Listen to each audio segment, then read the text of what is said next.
What's up? What's up?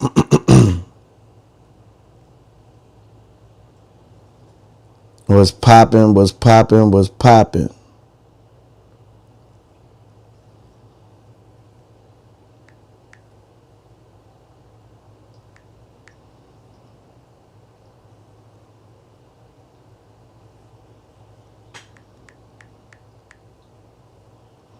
What's poppin'? What's poppin'? What's poppin'? What's happening with y'all, man? What's poppin'? What's poppin'? What's poppin'? What's happening with y'all, man? What's poppin'? What's poppin'? What's poppin'?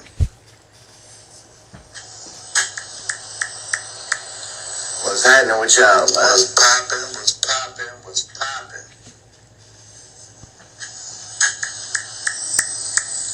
What's happening with y'all, man? What's poppin'? What's poppin'? What's poppin'? I know I'm a little bit off the screen. I didn't make the vertical. I know I'm a little bit off the screen. But we'll deal with it how we deal with it. You know what I'm saying? We'll deal with it how we deal with it. But what I want to see how it looked once I share my YouTube.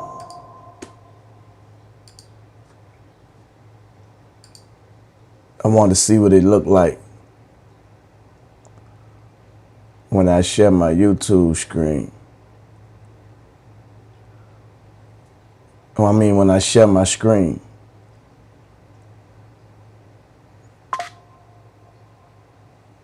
Okay. So if I have to put it on.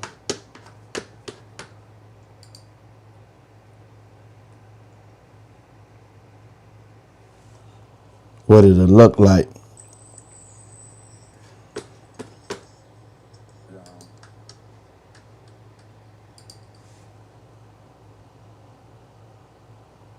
Okay, that's cool. What did it look like? That's cool, that's cool, that's cool. So I'll be able to show y'all. Okay, that's cool.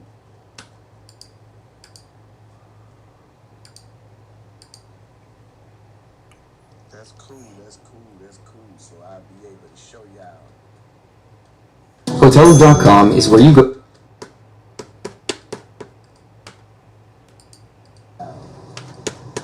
Hotels.com. I'll be able to show y'all my screen if I share it. And then if I want to come back to the source, I just come back on now. And then if I want to come back to the source, I just come back on now. Now, see, I'm learning how to operate my screen to the point where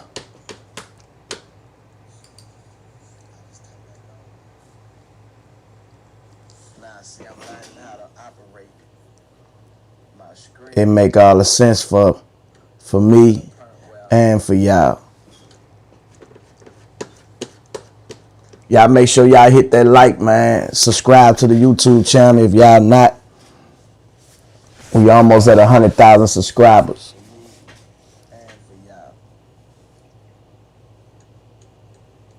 Y'all make sure y'all hit that like, man. Subscribe to the YouTube channel if y'all. Let me say. Rudy, what up? Flashy Lou, what up? Flashy Lou, they don't know nothing about that country thuggin', huh? Rudy, what up?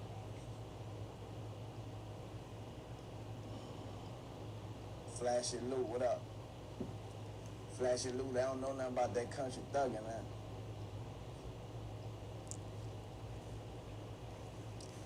Yeah, they don't know nothing about it.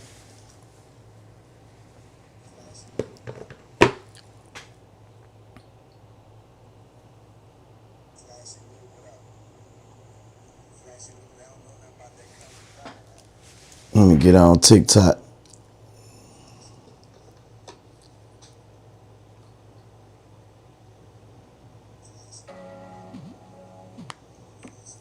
Let's go ahead on and get on TikTok.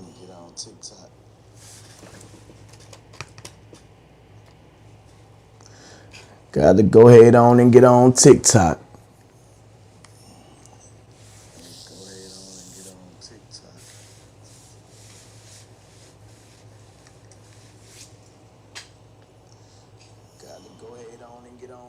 What's good? DMV tapped in.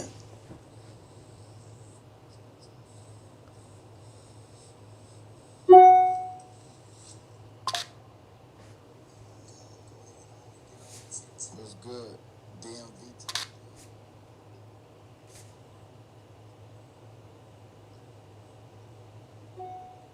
See how sometimes it get my whole screen, bro? But then sometimes I guess it moves.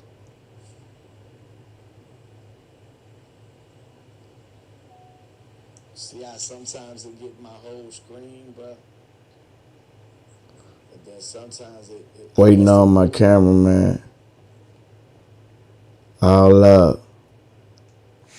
All right, y'all, we about to get into it, man. Y'all see my title. How not to get played in the music industry. How not to get played in the music industry. I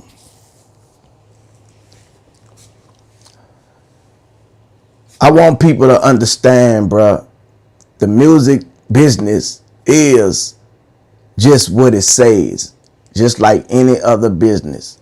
It's more than just. Hold on, let me put this up here. All right. It's more than just you making music and leaving it at that. You know what I'm saying? It's more to it. It's more to it. And I'm not gonna take up too much of y'all time. I'm gonna go over what the music business is versus what the music business not by telling y'all what it is. You know what I'm saying? A lot of artists know how to rap, but they don't know the music business. You know what I'm saying? So today we gonna talk about ownership, publishing, royalties, BMI, ASCAP, masters, and how people get played in the industry without even knowing it. You know what I'm saying? A lot of people get played in the industry because they don't know. I don't think it's nobody in the world that lets somebody play them knowingly. You know what I'm saying? So it's always best for you to come in this business knowing the business. And if you don't know the business, having somebody who you can trust that know the business, because at the end of it all, when you see other people making money off of you, pulling up in Bentleys, pulling up in Ferraris, brand new big boy mansions, jewelry, and you got all this fame because you the artist, but you famously broke. And then some of them like to say, I gave you an opportunity. You should be satisfied with that. Nah. If you really want me to be happy and satisfied, treat me fairly, man. You know what I'm saying? But just like anything, if you don't know, ain't nobody gonna tell you, bro. And it's fucked up because you think mostly the people who do business with you, y'all be homeboys, y'all be cool until that money start coming in. Then motherfuckers act like they don't know you no more They build cases on you because they owe you.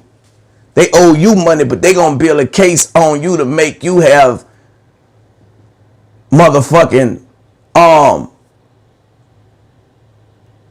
like you forgot what they did you. It's a certain word, I can't get it right now. Called something syndrome. It's something syndrome. I can't think of it right now. I've been thinking too much.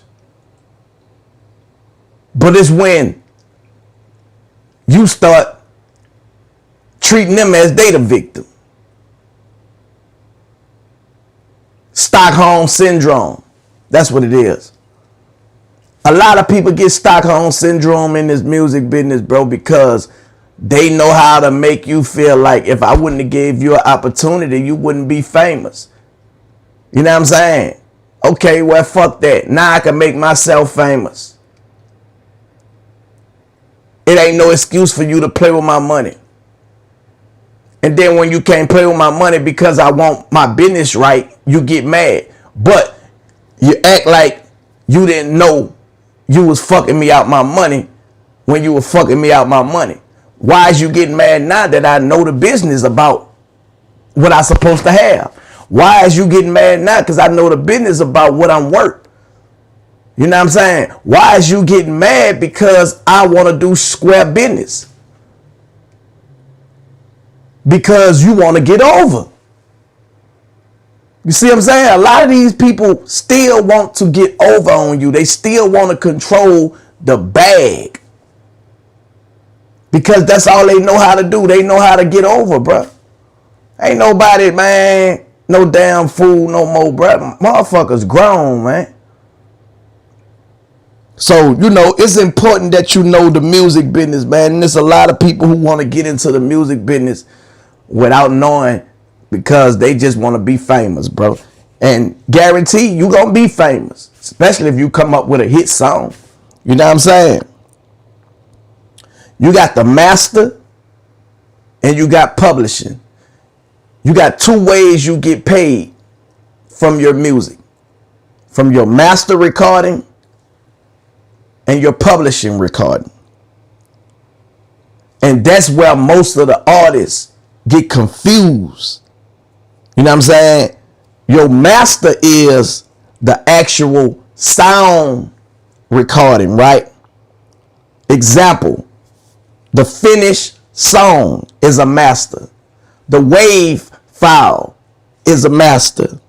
The recording itself is a master. So when you go in the studio and record and they give you a wave file and the vocals after you finish recording, that's the master copy before it get reproduced.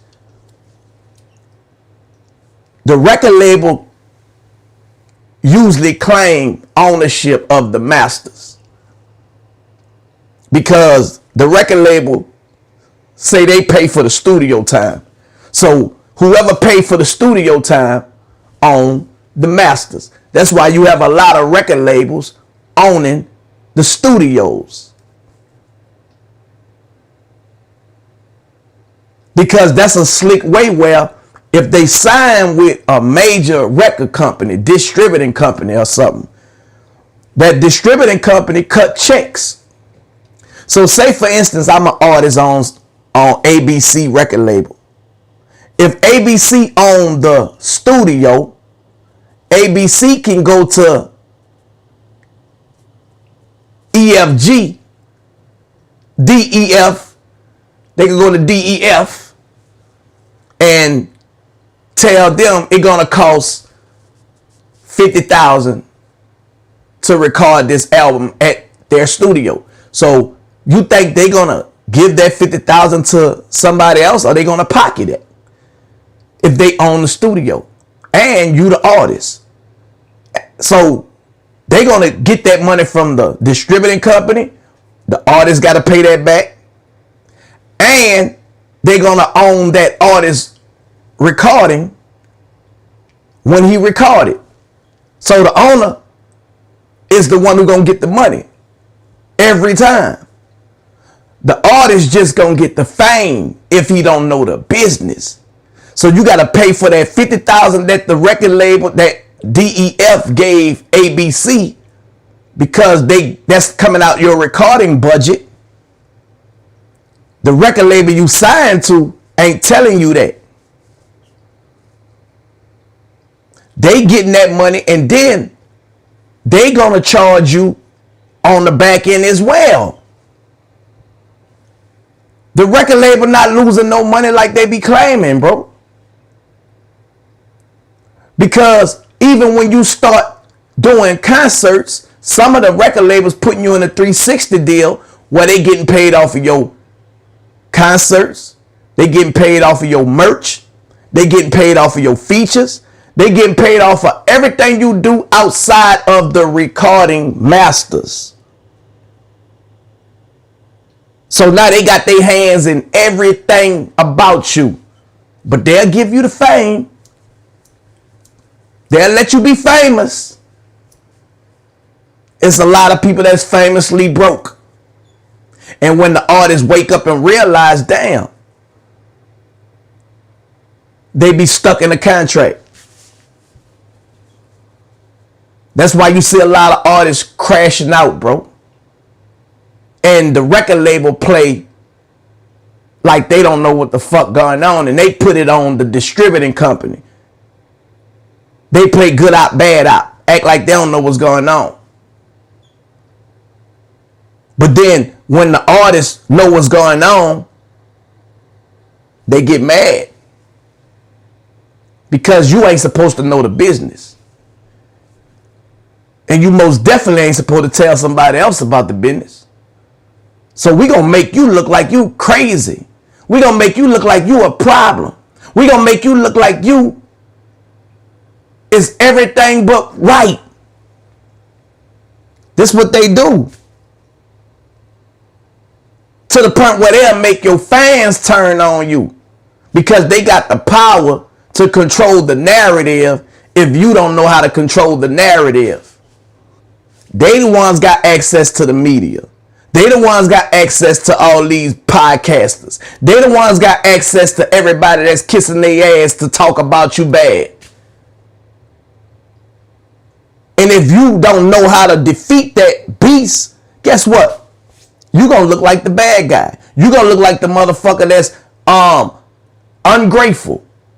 Because they don't know the business. They don't know you done got fucked over out of all your money because you famous.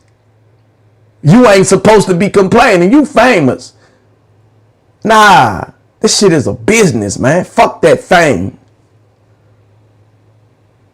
So you got to know the difference from music publishing and the master. The master is when you go in the studio, record, get that WAV file, the recording itself, the finished project. Okay, so whoever owns the master, they gonna control the streaming money, the licensing approvals, the distribution, and the monetization. They control that. So when they try to act like the distributing company is the problem, the record label is the problem when they don't want to release your shit. The record label control everything. But the distributing company might say, I ain't giving you no more check until you do this, until you do that, until you do this. You see what I'm saying? But the record label is always in control, bro. But they good at camouflaging and putting it on the big company. Whole time. They the ones who in control. They the ones who getting all the money. Remember, they in partnership with the big company. The big company ain't getting none but a percentage. The big company taking a loss too, because the big company didn't put in all this distributing money behind distributing your music. So guess what? They gonna pay to get this music so they can make their money back. It's always the label. because they in control of the streaming money, the licensing approvals. If somebody else want to use your music on a commercial, they got to get a license to do that. If somebody else want to use your music on social media, they got to get a license to do that. You could charge them a royalty license, getting paid, or you could get paid an upfront fee. Your music getting NBA 2K, you could charge an upfront fee. You don't get no royalties off the back end. You get an upfront fee. Your publishing company gonna get that check and bam, they gonna cut you in. You gonna get your percentage of whatever you supposed to get, and they gonna get the rest. But if you got your own publishing company, 100% of that shit coming to you. But can you administrate your catalog? That's why a lot of people get publishing deals, because they don't want to do the administration work. A lot of people get record deals because they don't want to do the administration work. You know what I'm saying? But these days, as an independent artist, the administration work is easy because you got social media. But you still got to know the difference from a master and a publishing, because you got to know how to sign up with these different organizations that collect your money. So you have to operate like a big distributing company. You have to operate like a big publishing company. You got to operate like a big record label if you want to get your money. Or you still just going to be famously broke. You know what I'm saying? So if the song is a house, the master is the physical building.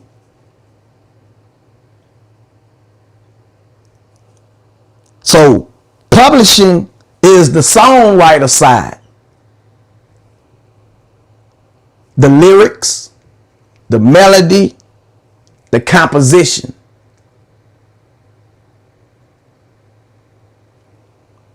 Even if somebody else records your song, you still own the publishing if you wrote it. Whoever wrote the song owned the publishing. Even if somebody else recorded, you own the publishing.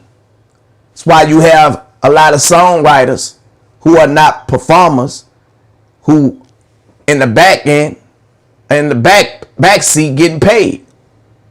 That's why you don't have to be the rapper or the singer all the time. You could be the songwriter collecting your money and nobody even have to know it.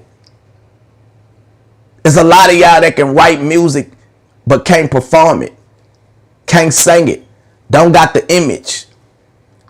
It don't mean that you don't get paid. Too many people want to be the artist. Just get in the music business however way you can.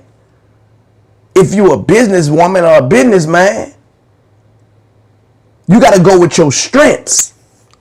Put your strengths in the music business and get paid.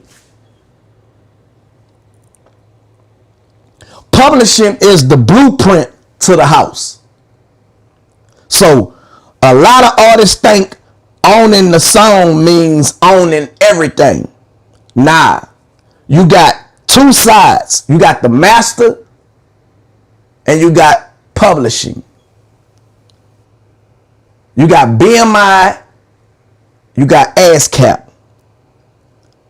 And those are performing rights organization called pros.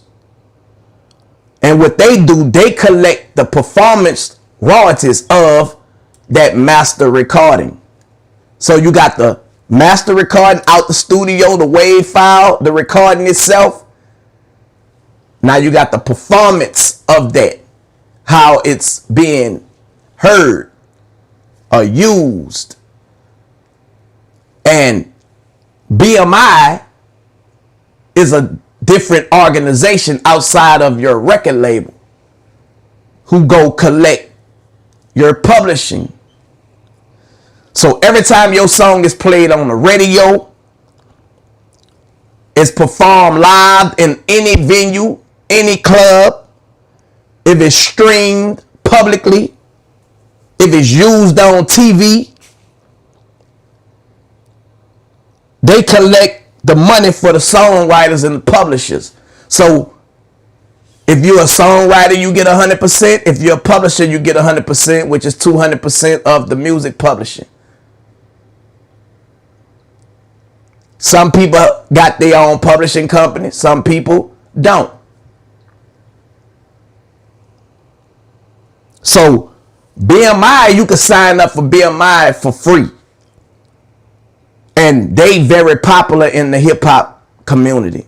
You got ASCAP, which you got to do a membership fee.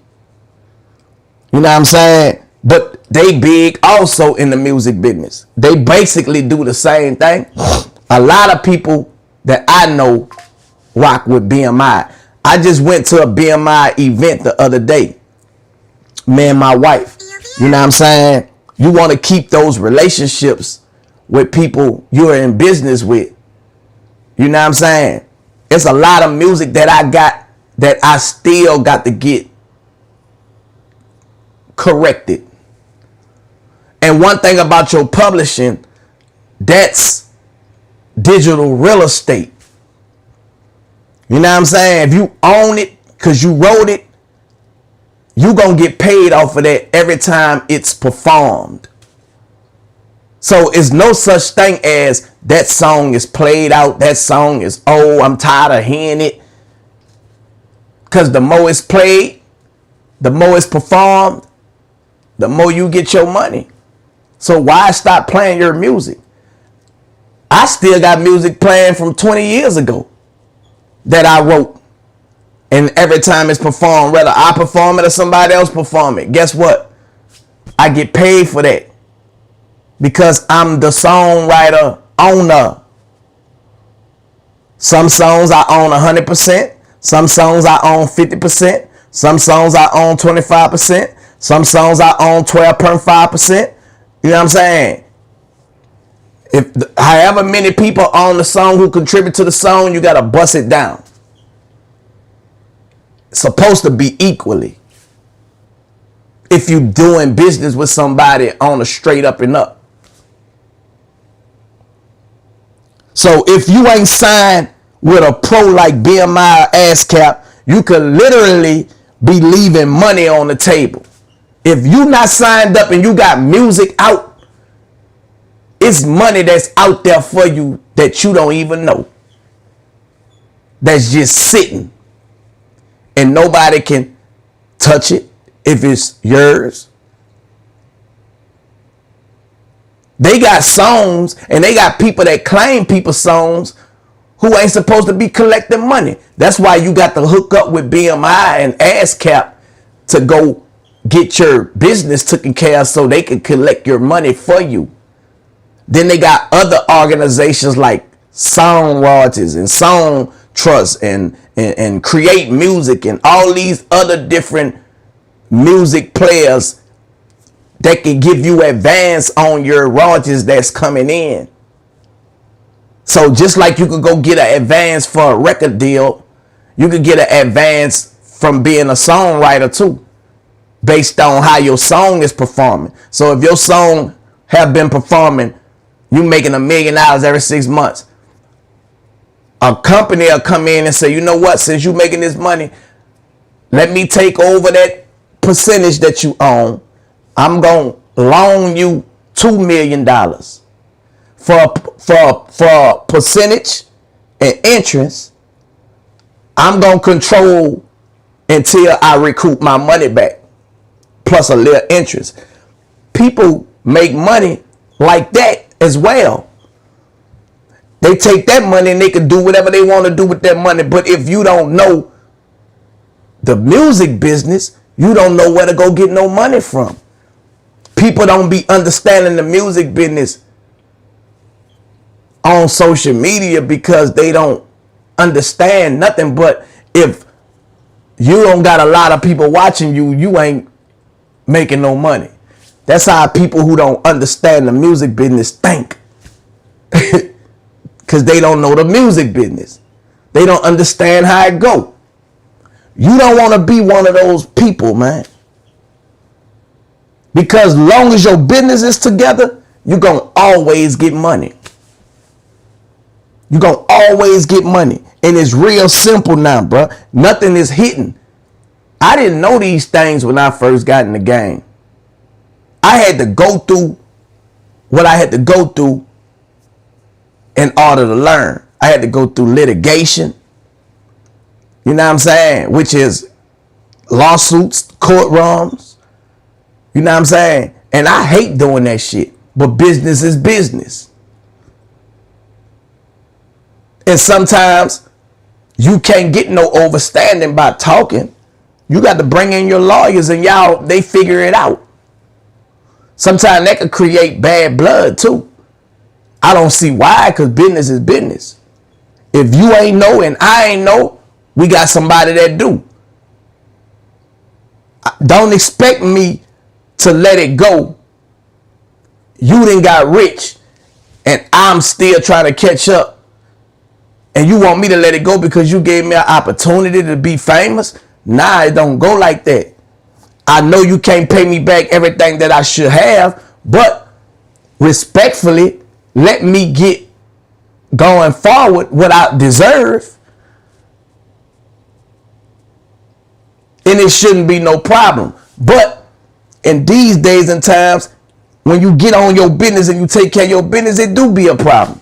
Because people expect you to say, man, you gave me you put me in a position, man, don't worry about it. Nah, you put me in a position, you give me your share and see how it feel. Put yourself in my shoes. How would you feel if somebody owed you?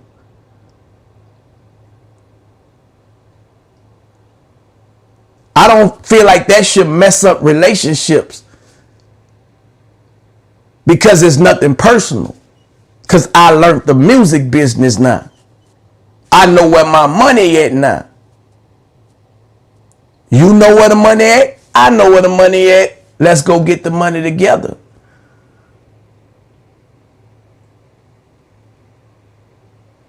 You see what I'm saying? I want people to understand that this shit is a business, homie. And if you don't take care of your business, you're going to be just like me, trying to catch up. Eventually you catch up. But why try to catch up when you can start knowing the business out the gate and be rich? If you got a catalog you built and you constantly putting out music, you should have some money. No ifs, ands about it. Some type of check should be coming in. Then with the pros, that's just collection of the United States publishing checks. You got organizations like Song Trust that collects your music that play out of the states that BMI and ASCAP don't collect. So you not only got to sign up with BMI and ASCAP or ASCAP, you have to sign up with organizations that collect royalties outside of the United States. That's some more money. If you are artist that got music streaming, and 9 times out of 10, with the streaming, how streams go now, everybody who put out music is more than local or more than just the United States, because music is universal now. So you can have money sitting in other countries that been sitting for 4-5 years piled up, but you ain't signed with no organization to collect it. And it might be somebody like Drake who signed up. That money that's sitting for you, if you don't claim it, whatever they owe Drake, they gonna use your money as collateral damage to pay Drake what they owe him, because you ain't claimed the money. There's a lot of people that got money that just sitting, big checks, because they ain't signed up yet. Check into that.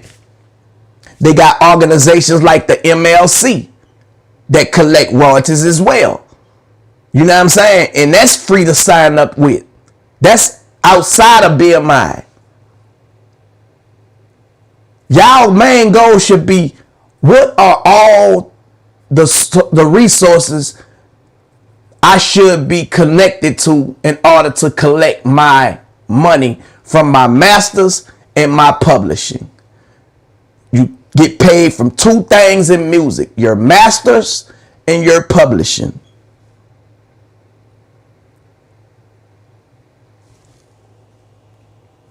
That ain't even including you doing shows. That's extra. Merch, shows, brand deals, sponsorships. That's extra money. And guess what? That money got a business to it too. Royalties, publishing, masters, name, image, and likeness.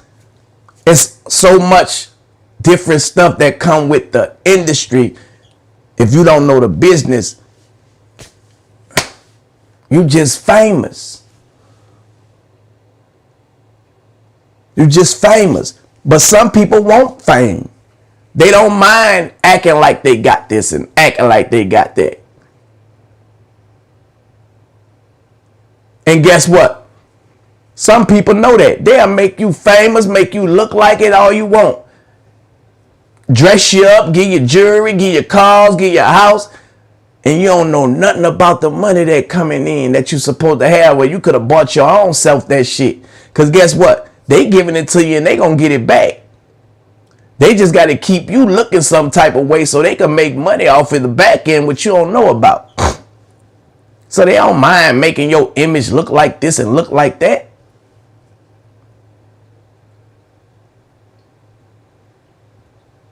Wake up. Then you got mechanical royalties, which is generated from the reproduction of your music. So example, this is where the MLC come in at. They used to ship 1 million of your CDs, right? Shipping of 1 million CDs, they got to pay you mechanical royalties before it even sell. The record label's supposed to pay mechanical royalties before it sell. A lot of people got mechanical royalties just sitting that they don't even know. You got to sign up with an organization called the MLC. Mechanical licenses.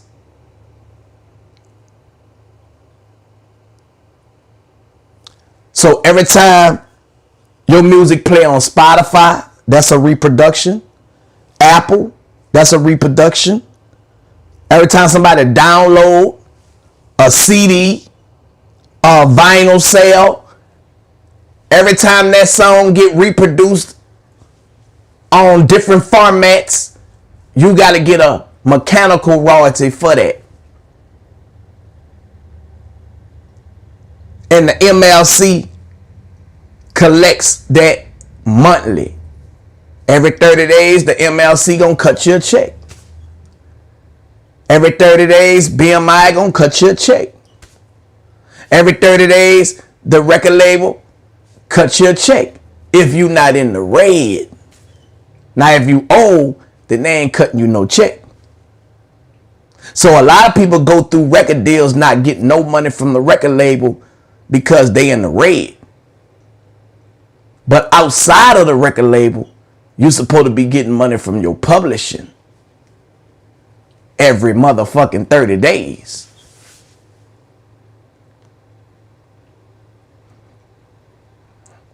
Then you got some organizations that pay you every quarter. So a quarter is every 3 months: January, February, March, April, May, June, July, August, September. You get 4 checks a month from certain organizations. Every 3 months you get a check.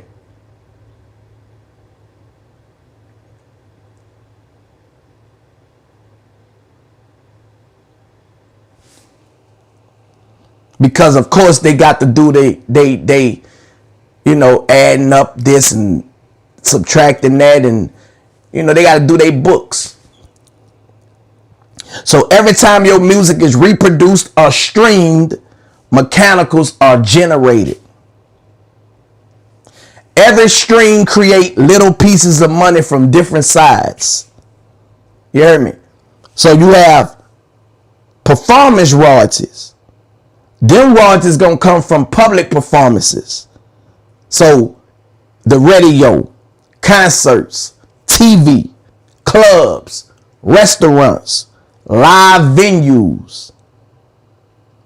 That's what BMI go collect.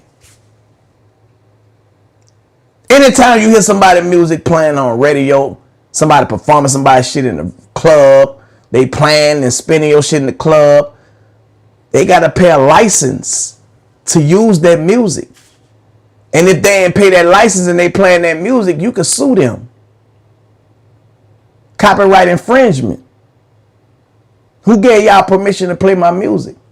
That's why a lot of radio stations don't play people music, because they got to pay you to play your music. But the big labels have fucked it up where they illegally paying the radio station to play the music, to program you to like it. You ain't supposed to pay to play, but of course the rules get broke. The fans supposed to be the people who dictate what they like and what they don't like. That's why independent people are winning the day, because the fans have gotten their power back. They deciding who they like and who they don't like.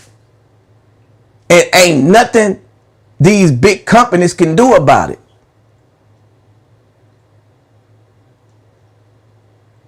So an independent artist right now really got the power if they realize it. See, a person that don't know, they still gonna be looking for you to be on the big billboards to say you got the power. They ain't gonna look at you independently getting profits, making all your money as power, because some of them have been programmed to only look for the big billboard. You could be on that big billboard and be real bored because you broke than the motherfucker. That's what people don't understand. It's a lot of people that was on the big billboard. And you have the independent motherfuckers who the fans have chose to like with more than them. Look at the streamers. They were some nobodies. Now you got all these billboard people kissing this streamer's ass. You know why? Because they need the fucking fans. They need the engagement. They need the action that the streamers got. You know why they ain't tripping on some of the influencers that go viral from being disrespectful? They say them some real motherfuckers. You know why? Because they got clout, and clout is money. So a motherfucker be disrespectful all they want. If he got the people, he gonna kiss his ass. He gonna call him a real nigga. He gonna say he the realest motherfucker I know. He be saying some real shit. You could be a real one saying some real shit, but they ain't gonna say it if you don't got the clout. They gonna hate on you. That's how this shit go. Motherfuckers don't respect you. Because if they did, they'll respect the people who respect them. Motherfuckers respect or act like they respect clout. Because that's what they chasing. A lot of these motherfuckers who was on the billboard is in survival mode. They trying to collab with motherfuckers who they would never fuck with when they was on that billboard doing their thing. You think they'll have you around their presence and their presence? To y'all look like peasants to them. But the thing be, people who have the clout are big fans of the people who was on the billboard. So it's kind of like, damn, I get to hang with motherfuckers who I was a fan of. Now they with me. In they mind, they feel like that bringing them more clout. But let that clout go out. The motherfuckers who you thinking fuck with you, they gonna show you how the industry do it. Man, get your stupid ass around me. You ain't beneficial no more, boy. You ain't hot no more. They gonna kick your ass to the curb and act like you ain't had nothing going on. Act like you ain't contribute to shit. Act like you ain't do nothing. Try to erase you out motherfucking history if they could. Low down motherfuckers. You got to remember that.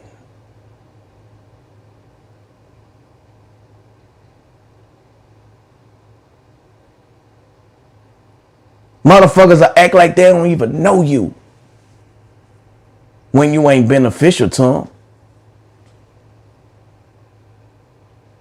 It's a dirty game, man. You got to know the business. You got to know the business, man. So you won't have to kiss their ass.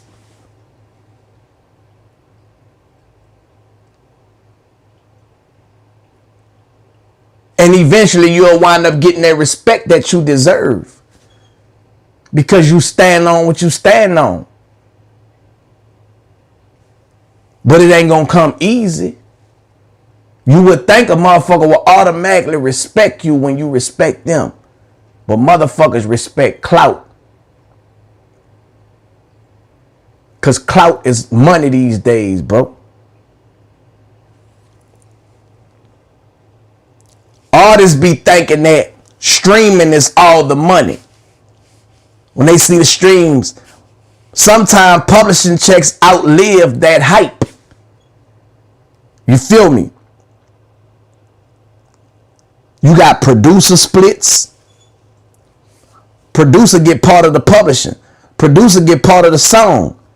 And sometimes they get a perks from the master recording. It all depends on who the producer is.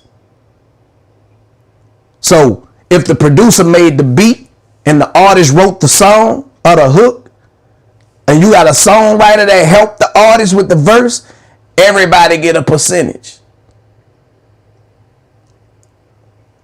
So the artist might get 50% of that song, the producer 25%, the songwriter 25%. That's that 100% that would have went to the artist. The publisher still get their 100%. You see what I'm saying? So if splits ain't discussed early, that's where the lawsuits and arguments start later. Because people ain't had their business together. That's why you see a lot of people falling out with their record labels because of the business. People realizing, damn,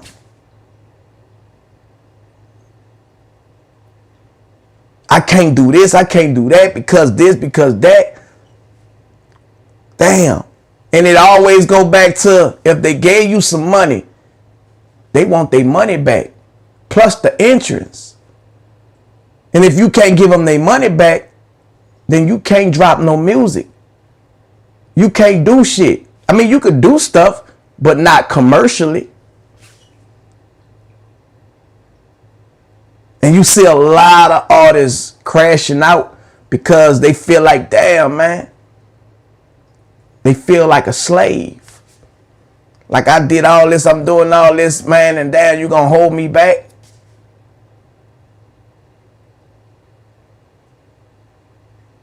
And if I do this and I do that, you still got your hand in it, or you can sue me because I'm on contract and I can't do this, I can't do that. So it's always best to know your business, bro. You know, songwriters, they get paid for the lyrics, the melodies, the hooks, and sometimes the arrangement. If you say one line on a song, bro, you deserve your money. If you in the studio and you say, went to the store, came back for more, you got a percentage of that motherfucking song if he put it on there. Any contribution to a song, you got motherfucking percentage of. That motherfucker could be 1%. Man, look, I need that. You heard me? Throughout the years and time, that 1% might turn into a lot of money. I need that.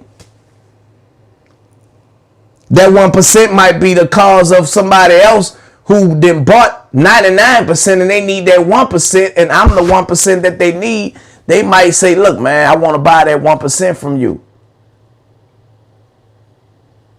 Because they want 100. Because in order for them to do a deal, they got to have 100%. You don't think I'm going to get a check for that 1% that I own? It become leverage. Whatever you own is leverage for you. They can't clone it if you own it.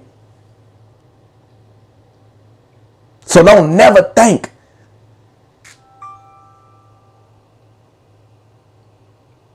that you ain't valuable.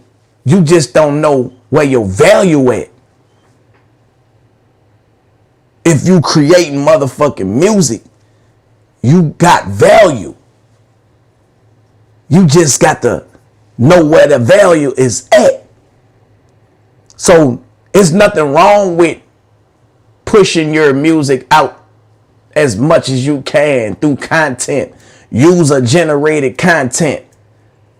Why you think all these big companies doing deals with AI companies these days? Because the game have changed.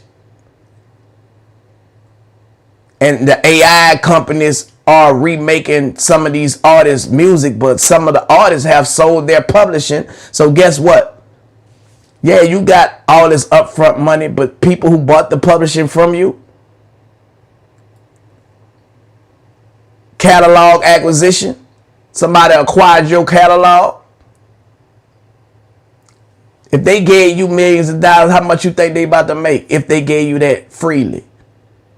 And if you just would have held out, you could have just been getting money because you own it. Now you don't own it no more. But you might not give a fuck because you made some upfront money. In certain cases, that's what people's mind be at until they run through that money and they realize, damn, I don't own shit. Then certain people like, man, you know what? If I had that catalog, I could make another catalog. But ain't nothing like that classic catalog that you sold. I sit back and wait on the day when a motherfucker want to buy my catalog. So you keep on creating, man, and you make that motherfucker valuable.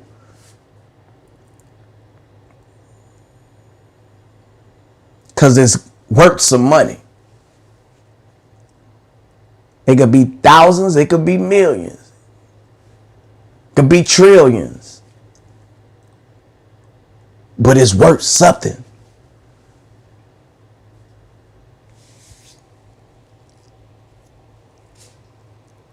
A hit song ain't always just for the rapper. Sometimes the hook writer is the real MVP. You got a hook and somebody else wrote it, they the ones who getting the money. The rapper just got the fame off it. See, can you imagine all the songwriters who then wrote for Michael Jackson and Prince and Beyonce and they signed non-disclosures and they can't say that they was the writers? Can you imagine if y'all think Beyonce living, how much money that these people got?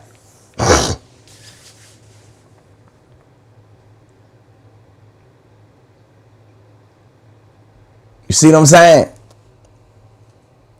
Ownership matters, bruh. Ownership gonna create long-term income, licensing opportunities, and generational wealth. See, if you own your royalties, you own your publishing, you get paid for the rest of your life and 70 years after your life. That's generational wealth to your kids.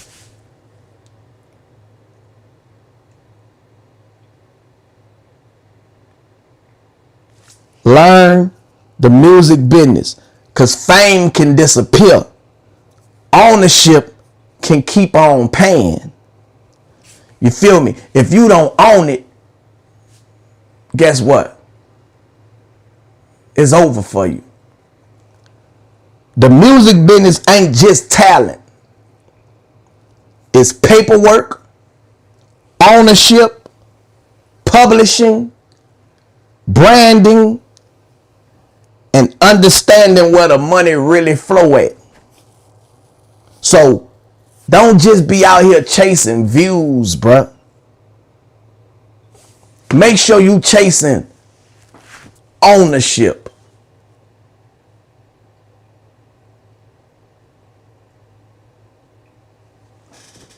Make sure you chasing ownership.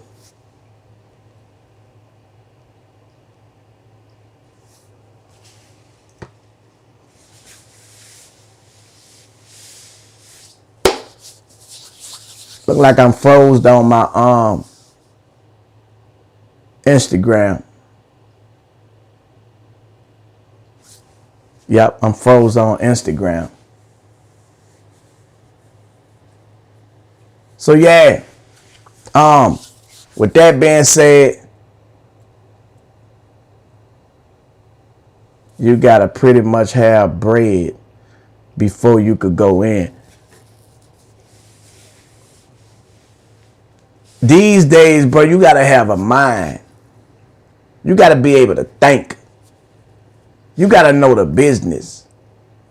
You know what I'm saying? Some people don't got money, but they got time, they got energy, they got imagination, and they got information. You feel me? And sometimes that's all you need. A lot of people start off with no money.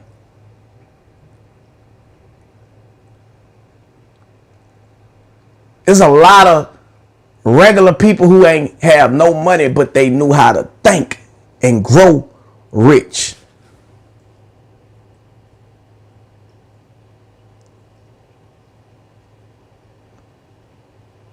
See what I'm saying? So it's all about what you know. Don't sit back waiting, thinking, man, I don't got enough money.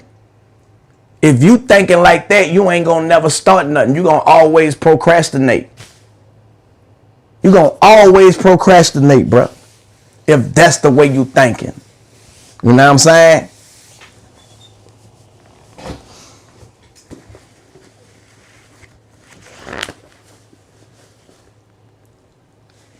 I can speak on these things, bro, because of the experience that I didn't experience in this music industry, bro. I know what I'm talking about. You know, I done been through litigation. I done been nationwide. I done been local, national, whatever you want to call it. You know, I'm on platinum records, on gold records. But what is all of that shit if I don't know the business? It's nothing.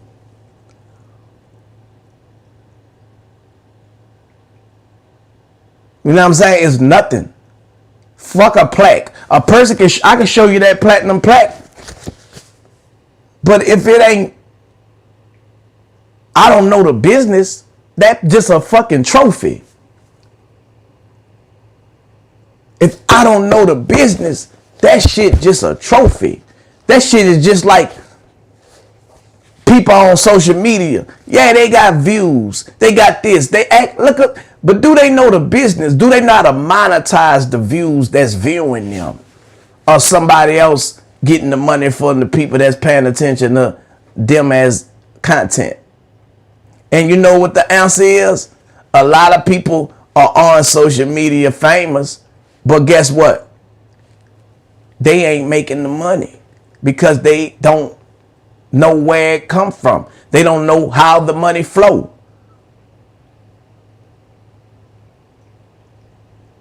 But they brag about how many followers and views they got.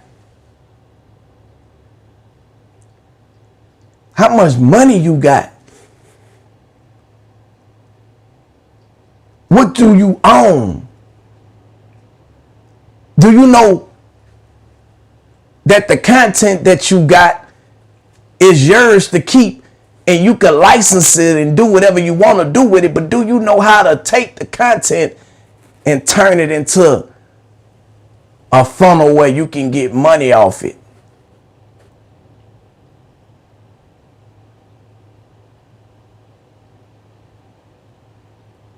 Are you monetizing or demonetizing your YouTube?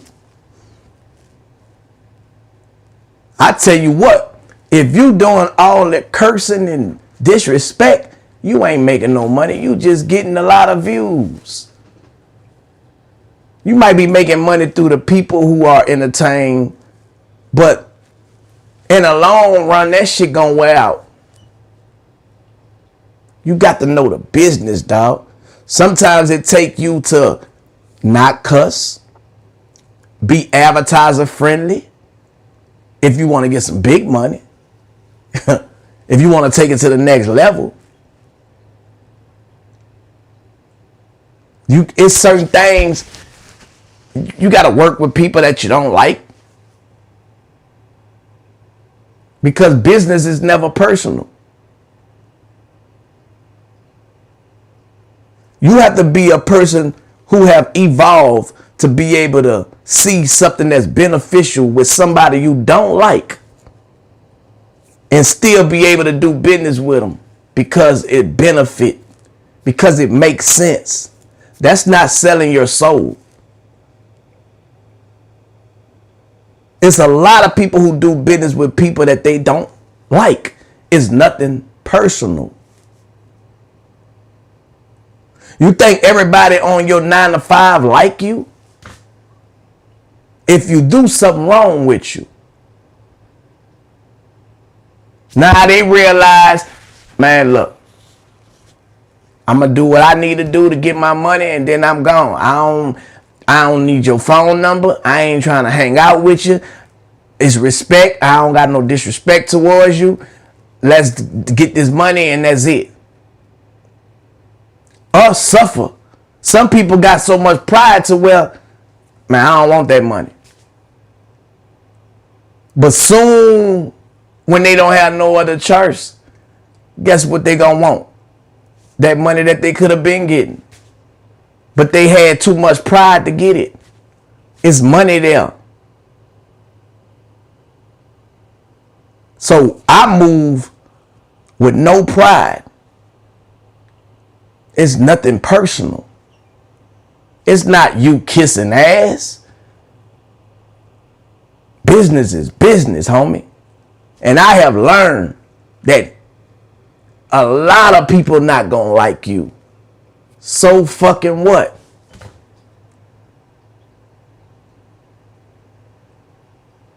If everybody like you, it's fake, bruh. If everybody laughing at your jokes, it's fake, bruh. You can't be worrying about what the people who don't matter in these comments say about the moves you make for your business. And you don't owe them no explanation for the moves that you make for your business. But it's a lot of people who are dictated by the people. And they lose out big time until they get to the point where they don't have no other choice. Because now, if they don't, they going to be just like them people that complaining to them. They going to be one of the complainers. So whatever's meant to be going to be. No matter what.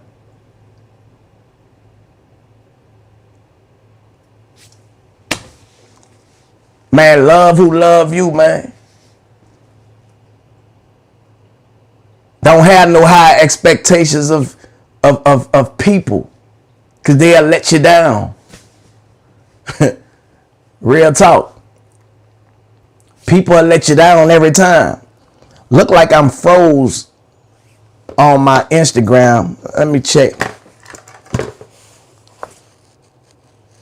Look like I'm froze on the Instagram.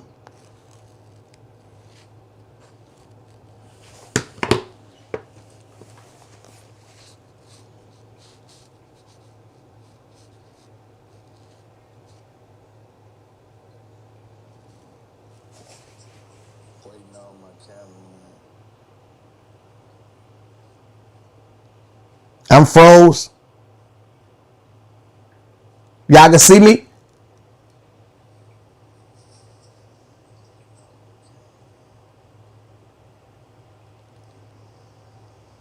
I'm froze. Okay, now y'all can see me. It's froze on my end. Y'all can see me? It's froze on my end.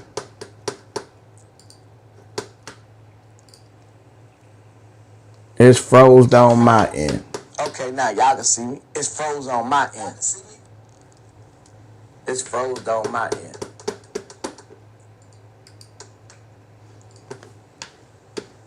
It's froze on my end. Okay, now y'all can see me. It's froze on my end. It's froze on my end.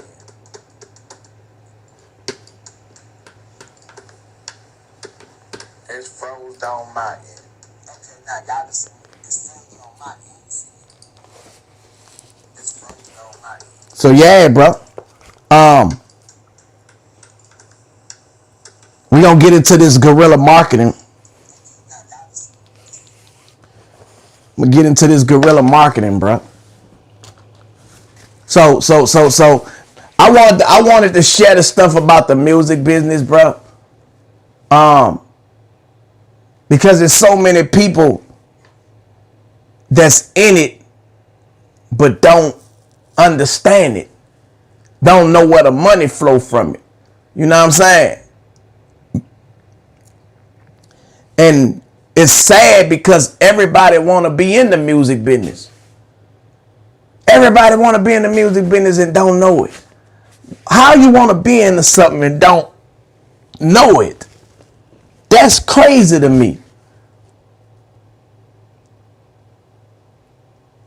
I ain't had nobody to teach me, man. So this is a privilege, y'all. And y'all getting it for free. This is a privilege to get information these days, man, that can help you go forward in life. Because people withhold information. That's what you call gatekeeping. Gatekeeping is when somebody withhold information from you that can help you succeed.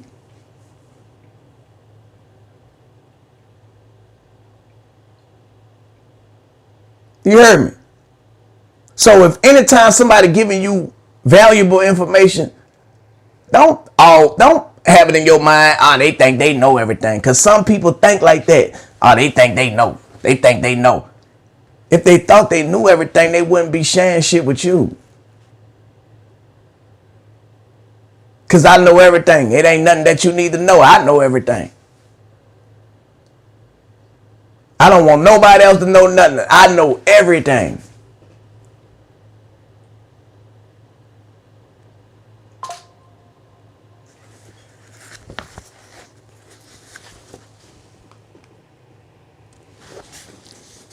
So we in guerrilla marketing,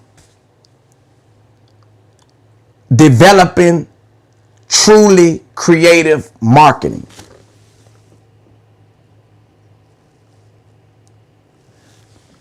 Developing truly creative marketing. Guerrillas have only one definition of creativity in marketing. Something that generates profits for their business. Big profits, very creative. No profits, not creative. Creativity in marketing has everything to do with profitability and nothing to do with awards and compliments.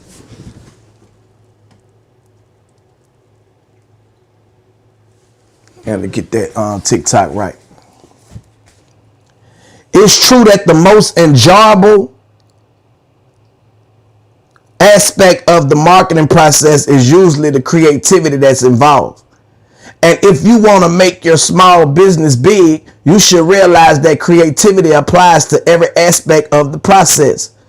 But let's begin by looking into how you can make your marketing itself creative. Then we'll explore how you can be creative in media selection, marketing planning, and public relations. Almost any marketing person worth his or her salt will tell you that marketing is not creative unless it sells the offering. You can be fairly certain that you will have creative marketing if you first devise a creative strategy. Such a strategy is similar to a marketing plan, but is limited to marketing materials only and directed solely at their content. If you think that there's a simple formula for establishing such a strategy, you're absolutely right. Here, in the simplest terms possible, is a typical 3-sentence guerrilla creative strategy covering the purpose of the creative message, the benefits to be stressed to accomplish the purpose, and the personality of the brand. The purpose of Kidalicious breakfast cereal marketing will be to convince our target audience, mothers of children 12 years of age and younger, that Kidalicious breakfast cereal is the most nutritious and helpful box cereal on the market. This will be accomplished by listing the vitamins and minerals in such serving of the cereal. The mood and the tone of the advertising will be upbeat, natural, honest, and warm. See if you can determine which product this creative strategy may be for. The purpose of blank battery advertising will be to convince our target audience, primarily males 18 to 54, that blank batteries last an inordinarily long time. This will be accomplished by creating a bunny that marches on and on through the years, powered by a blank battery. The mood and tone of the advertising will be humorous and single-minded. To embed the idea of the battery's durability while making the TV commercials fun to watch. Do y'all know what battery is that? Do y'all know what battery is that today? Anybody paying attention? Bam. The Energizer battery. He say Panasonic.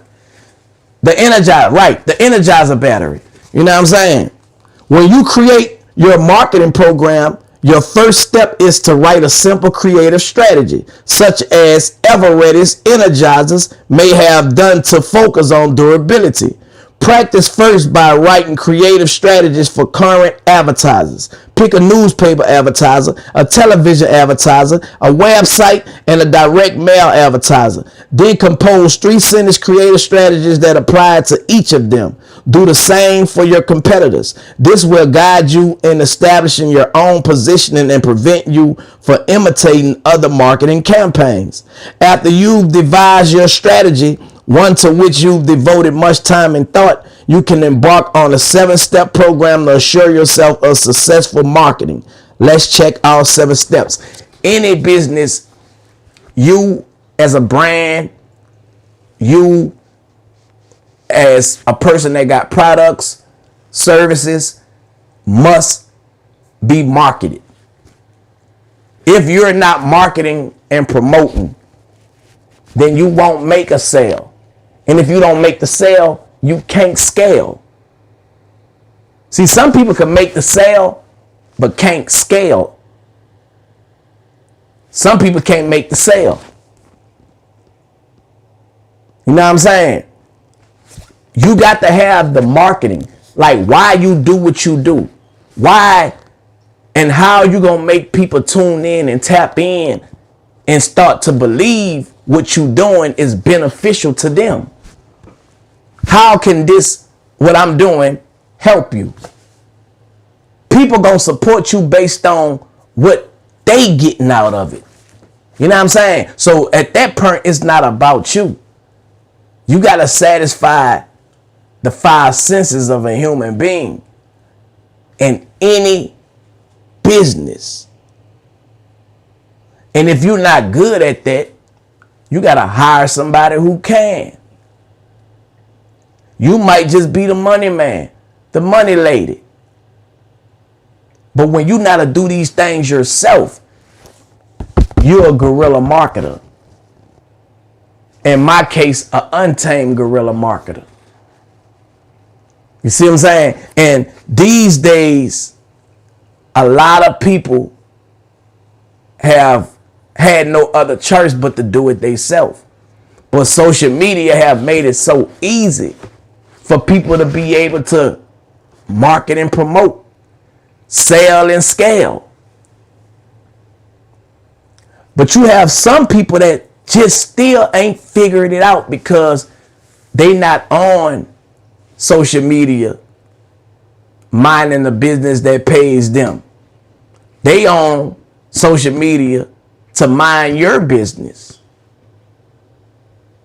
They paying your business attention. Some of them got so much time, they think they aggravating you. They trying to stop you from doing what you doing. Just wasting their energy. Wasting their time. But they'll try it, and guess who they get to? They get to the ones who not focused. They get to the ones who not committed. They get to the ones who don't have a plan that they executing. They get to the ones who are idle, who are doing the same things that they doing, searching the internet, looking at this post, looking at that post. You may not be saying or disrespecting the way they do, but you got the same formula of what they doing. You ain't making social media a business for you. You minding other people's business. You just quiet with yours. That's how you get entertained by misery. Cause you slick miserable.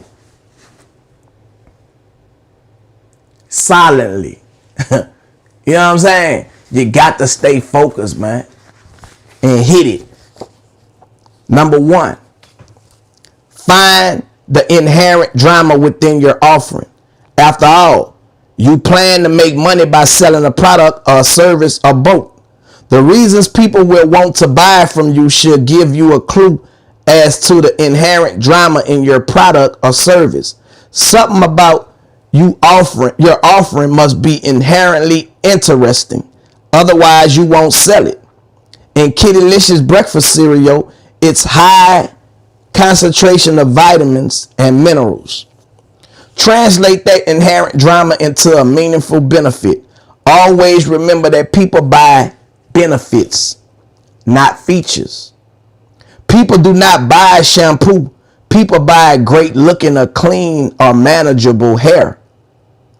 Why you always think that the people who do the shampoo commercials, the first thing you see is them washing somebody's hair. It looking nice and silky and clean and smooth, and before you know it, you went and bought that shampoo based off of what you seen and how you seen that water running through that person's hair, how fresh it was looking. You know what I'm saying? That's marketing and promoting, selling and scaling. You know what I'm saying? Advertising. Social media is nothing but a media company that advertise advertisement, bro.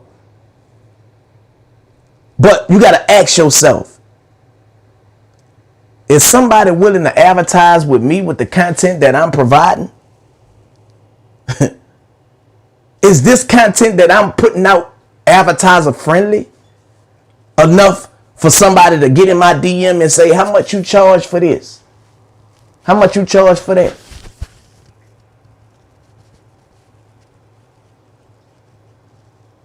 Is somebody believing you enough to say, you know what, I want your service.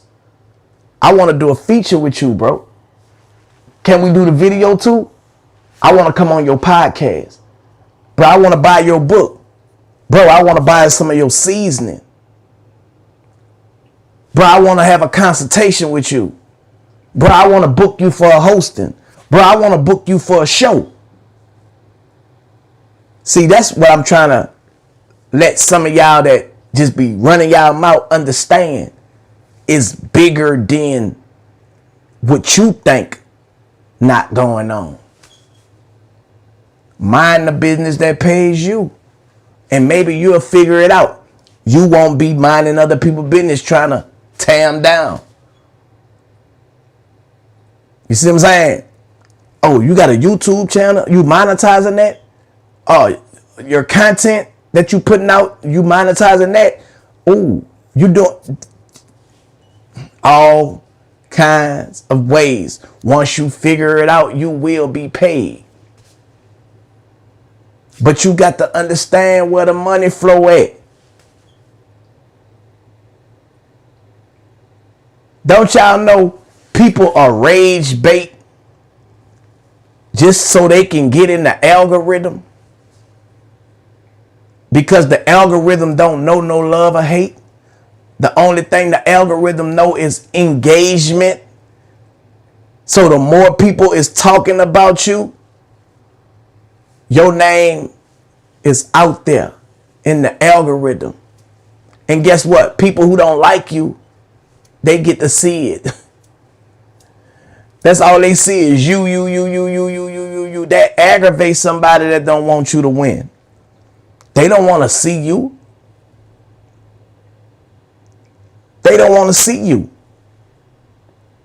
They want you to stop being seen. It ain't that you ain't being seen.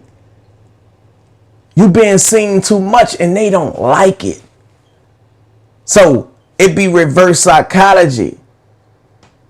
They wouldn't be saying nothing if they ain't seen you. They wouldn't be in your live if they ain't heard you or seen you.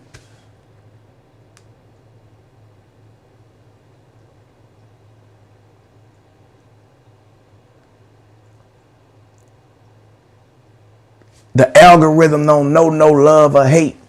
It only know engagement. Don't kick them out.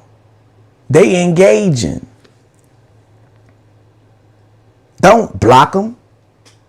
They engaging.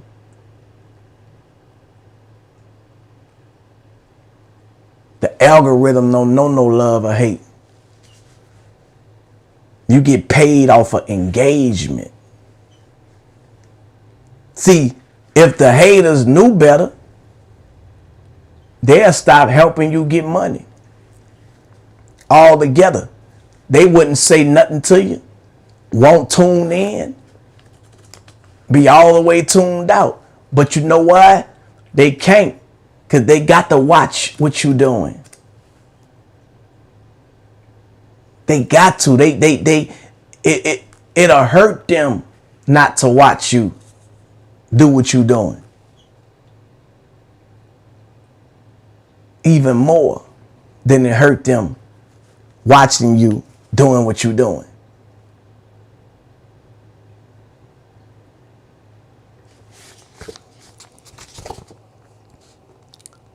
State your benefits in a believable way as possible. There is a world of difference between honesty and believability. You can be 100% honest, as you should be, and people still might not believe you. You must break the barrier that advertising has erected by its tendency toward exaggeration, and state your benefit in such a way that it will be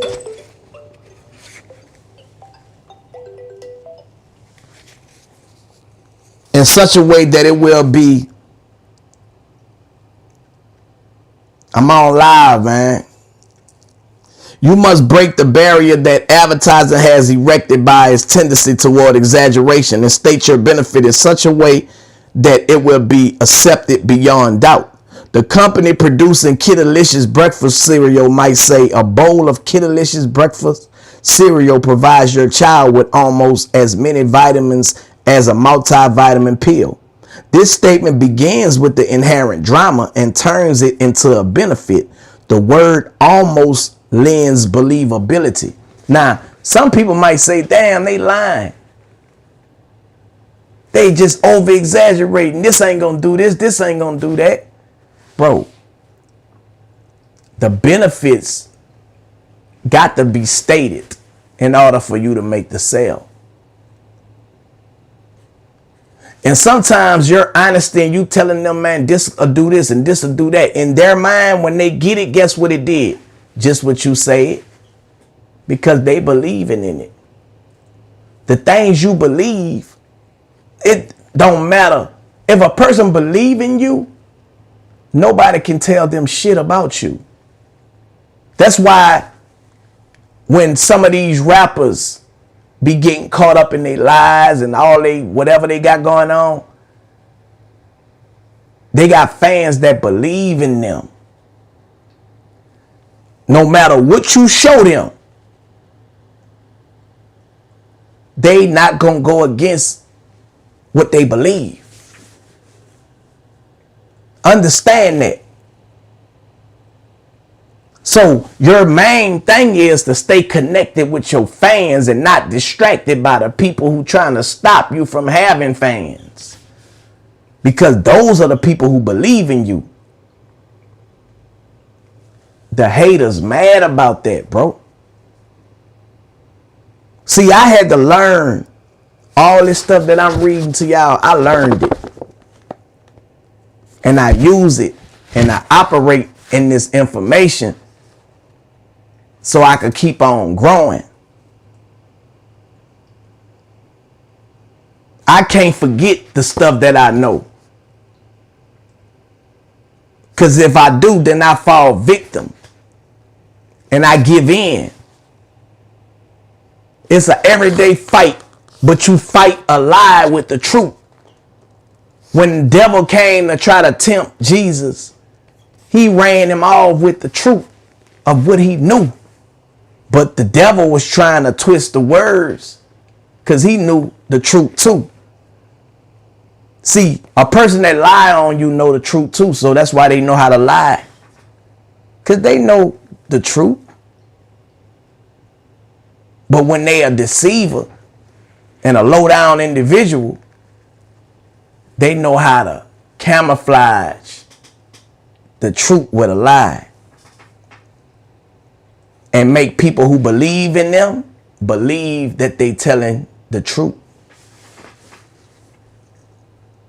There's a lot of manipulators out there. You got to stay firm. What are you marketing and promoting today?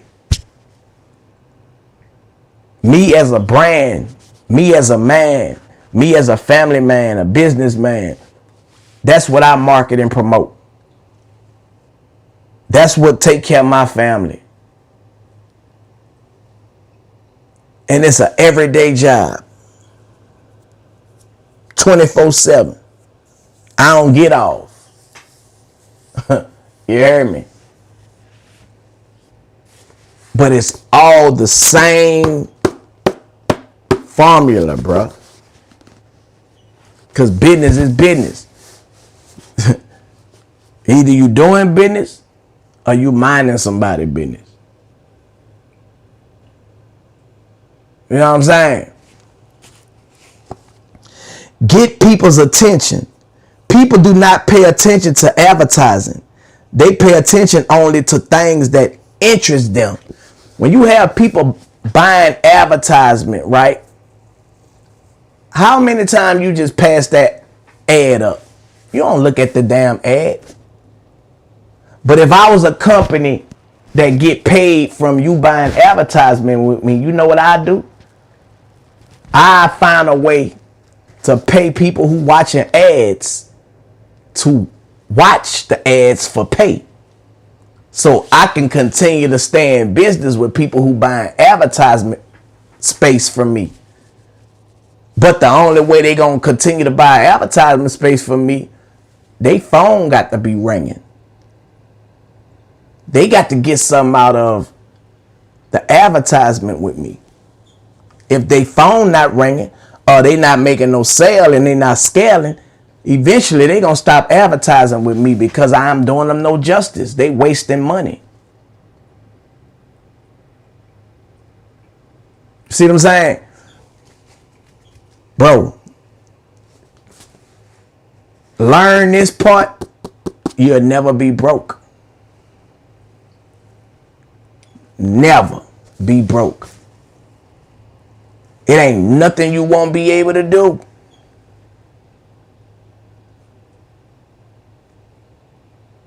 Nothing you'll be able to do once you figure out a little about a lot.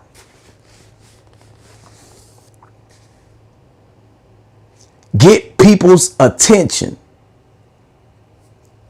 People do not pay attention to advertising. They pay attention only to things that interest them. I'm trying to get somebody to buy some seasoning. Me coming on here, I got seasoning, y'all. Make sure y'all click the link in my bio. Blah, blah, blah, blah, blah. You might not want to buy it like that. change the approach. I'm eating. Style like I'm high seasoning. Shit good as a motherfucker. God damn, that shit good. Style like I'm high seasoning. I'm not telling you to buy it. But you see how good that is looking for me on my food. Guess what you about to do?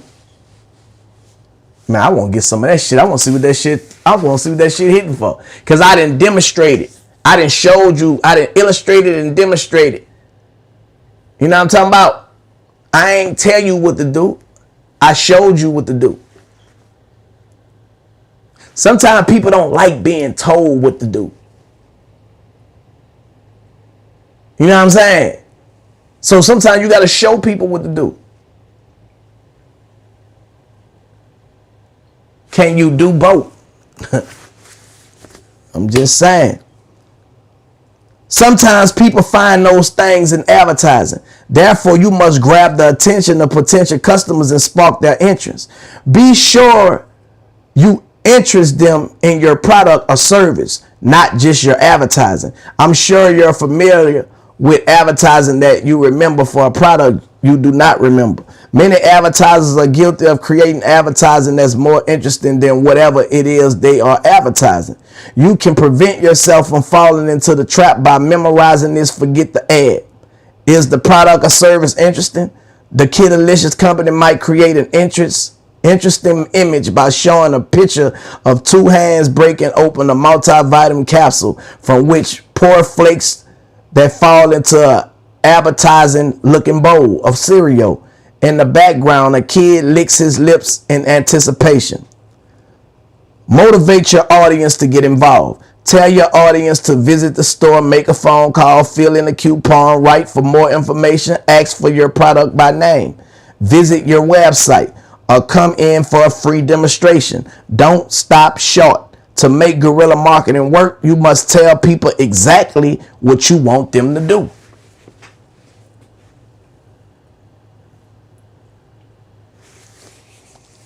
Number 6, be sure you are communicating clearly. You know what you're talking about, but do your readers or listeners recognize that people aren't thinking about your business and that they give only about half their attention to your ad? Even when they are paying attention, knock yourself out when putting your message across. The Kidalicious company might show its ad to 10 people and ask them what the main point is. If one person misunderstands, 10% of the audience will misunderstand. And if the ad goes out to 500,000 people, 50,000 will miss the main point. That's unacceptable. You want 100% of the audience to understand the main point. The company might accomplish this by stating in a headline, a subhead, giving your kids Kidalicious breakfast cereal is like giving your kids vitamins, only tastier. Zero ambiguity in your goal. Measure your finished advertisement, commercial letter, website, and or brochure against your creative strategy. The strategy is your blueprint. If your marketing fails to fulfill the strategy, it's a lousy ad, no matter how much you love it. Scrap it and start again. Always use your creative strategy to guide you, to give you hints as to the content of your ad. If your ad is in line with your strategy, you may then judge its other elements. What are you doing on social media? Why are you on social media? Are you on social media to get famous, or are you on social media to run a business? What are you doing? What is your purpose of going live? What is your purpose of teaching guerrilla marketing? What is your purpose? I know my purpose. I know why I do everything that I do. You know what I'm saying? I'm helping somebody while I help myself.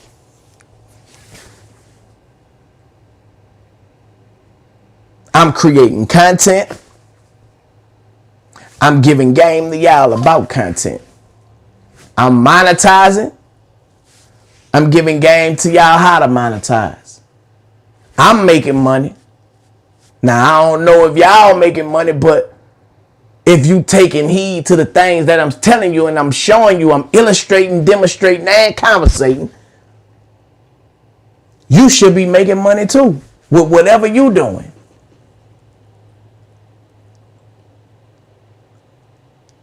I'm telling y'all, I'm not on here bullshitting. I'm letting you know I'm not on this motherfucker for the free.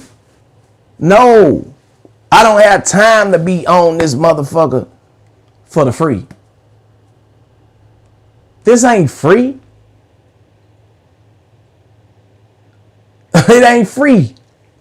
It may look like it, but I swear to God, it ain't. You hear me? When I post my content, I'm not posting that content just to say and worry about how many likes I get and who like it and who don't.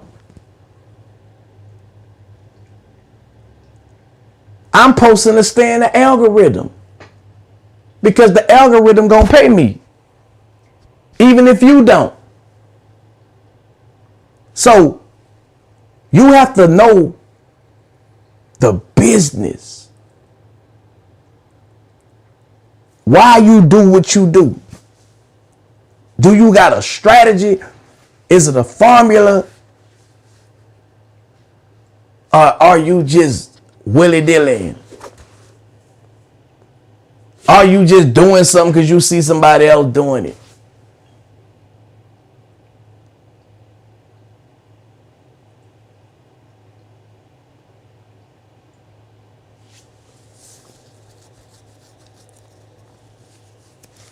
Everybody can't do what I'm doing.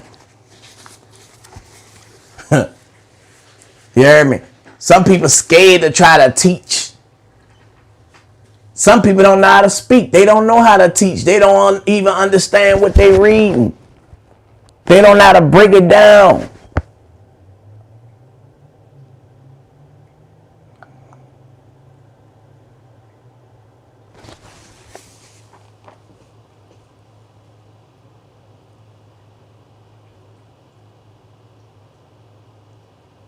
You feel me?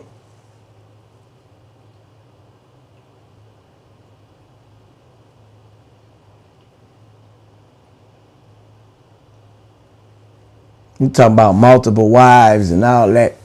I believe, not to get off subject, a man should have multiple women. But not in a fact where he sexually active with all those women. I feel like you should have a woman to do different things with you being a businessman. Because women, unlike men, in my experience, they ain't hating you. They ain't competing against you. They getting the motherfucking job done. You feel me? And they don't mind doing the things that they doing. You feel me? So yeah, you need multiple women to be successful. Because one woman can't do everything. So yeah, I agree. Sometimes people probably take a man should have multiple women's as he should have sex with all this woman, that woman, that woman. I don't believe like that. I don't believe you can love this woman the same as you love this woman. That's cap. You feel me? It's cap.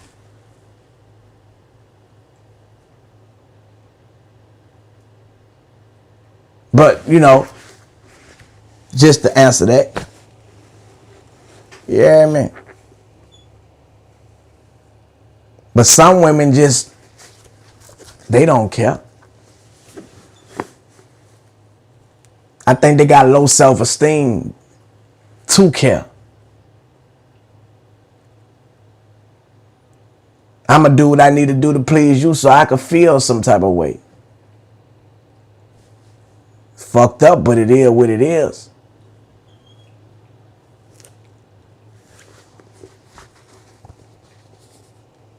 The key to creative marketing is a smart creative strategy. The test of creative marketing is profits. If what you want to sell doesn't generate profits for your business, you are not truly being creative. Your creative challenge is not over. Creativity doesn't end with the creation of your marketing. Once you've established your marketing weapons in the form of your website, the wording of your email, ads, commercial blogs, signs, circulars, and or store decor, you must be creative in the way you use them. I know of a deodorant company that introduced this product via TV advertising during the winter. Why advertise in the winter when people aren't buying as much deodorant? Because this company lacked the funds to go head to head with the big guys. Instead of vying for public attention during the summer when its competition would be fierce, the company advertised this product and attracted attention when it had the stage to itself during the winter. These are other ways to be creative. See, people would think your creativity don't work because everybody else not doing it. That's why it's your creativity. Because you created it. Nobody else should be doing what you created. But a person that don't know no better, they don't look at your creativity as something big until everybody else is doing it.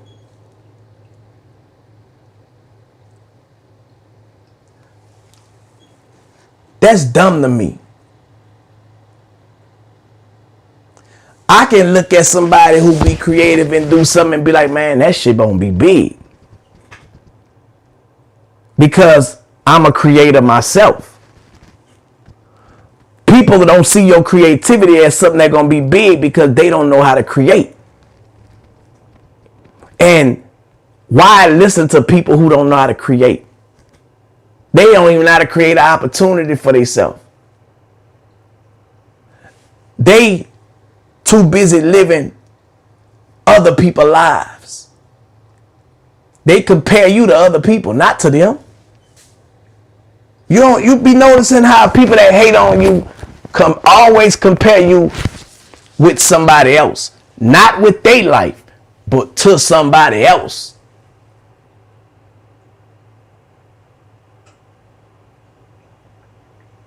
Make it make sense, man. Make it make sense.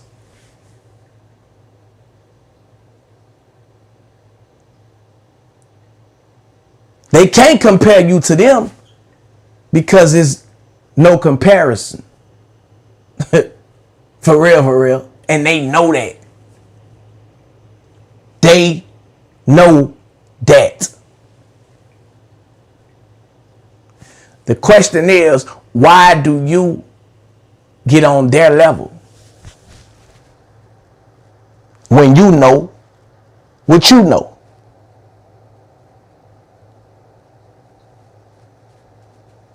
Now that I brought that to your attention, you should stop getting on their level. You should stop getting on their level. Because they not on the level where you at. So don't dumb yourself down. Don't come off your throne. Don't dethrone yourself to try to prove something to somebody who ain't nowhere near where you at. Don't let them disturb your peace.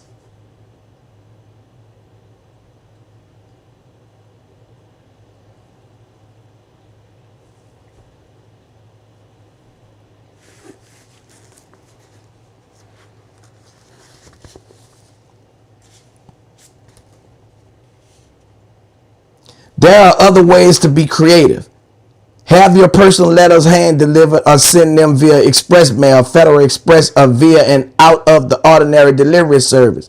Canvas creatively by wearing a unique outfit and handing a small gift to each prospect. Put your signs in unusual places such as in the hands of paid picketers. This is a unique but real marketing vehicle. In the yellow pages, you can be creative with the size of your ad and its message, color, or graphic treatment. Be creative in the use of newspaper advertising by running 6 small ads in one issue rather than one large one. Be creative in your email and on your website.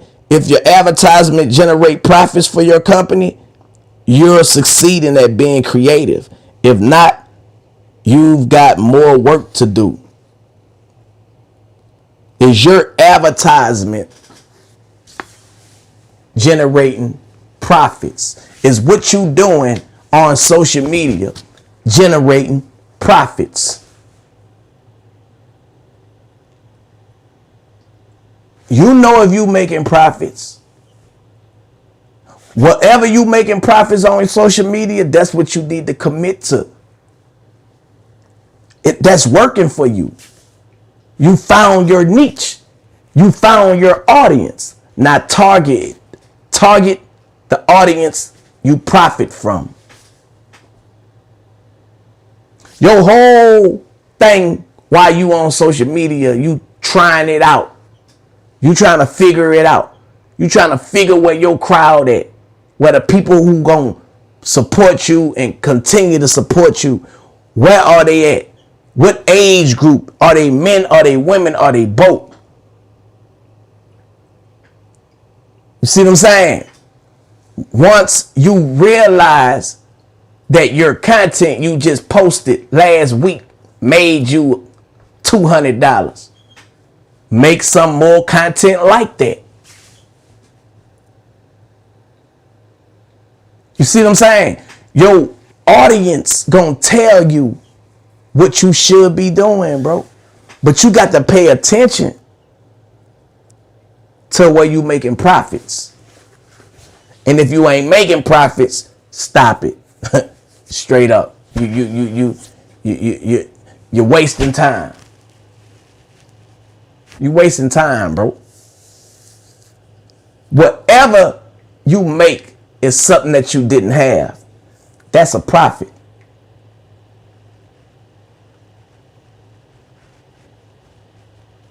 Signs and symbols is for the conscious mind. You know what I'm saying? As you can see, there are limitless ways to exercise creativity in all facets of marketing. In one of my earlier books, Earning Money Without a Job. Earning money without a job. I wrote about a couple who got married in their boutique after they informed the local newspaper and TV station about the wedding. Naturally, they received a lot of free coverage. A former boss and idol of mine, the late Leo Burnett, used to remind his staff that a person can be creative by coming downstairs with socks in his or her mouth. But what's the point? There must be a reason for your creativity, and your creativity should never distract from your message. The Budweiser Clydesdales ad campaign is both creative and directed squarely at the target audience. Such well-directed creativity is difficult to find, to develop, and to compete against. That's why gorillas place great emphasis on creativity with a perk to it. When practicing guerrilla marketing, you must be more creative than your competition in every aspect of marketing. Before people even know that's what you're doing, man, you gotta hit them and hit them and hit them. You heard me? They don't figure it out. They'll figure it out. I promise you. I be reading some of the comments, right? I be like, damn, some people get it. But you still got these over here that want to be idiots. And I be like, man, you know what I'm saying? I'm glad I'm not an idiot. For real, man. Because it's sad to watch. It's sad to watch idiot activity, man. You heard me? It's sad, bro. When practicing guerrilla marketing, you must be more creative than your competition in every aspect of marketing. So when you see me, I'm going to use me for example. doing things that you probably won't do. That's my creativity. You ain't supposed to do what I'm doing. Then it won't be creative. But guess what? A lot of stuff that I do, it always become a trend. You know why it become a trend? Because people will do things different from how you do it, and they don't see profits. They will watch you to see if you making profits from what you doing. Then 5 minutes later, they gonna try to do what you doing because they trying to get profits. See, you can fool them, but you can't fool me. Everybody who once upon a time didn't like what I was doing for profits, I swear to God, if they ain't trying to do what I'm doing, my name ain't Turk. Am I mad at them? Nah. Because when you become a competitor to me, it make me go harder and make me get smarter and make me create even more things than I did that you copying right now. And I'll be like, catch up with this. Because that's old. We ain't doing that no more. We moved on to the next. And then when I see you doing that, I'm going to always stay creatively ahead. Because this is how I feed my family. I can't feed my family doing what you doing. But using my mind, being creative all the time, don't always provide, bro. Y'all need to try it.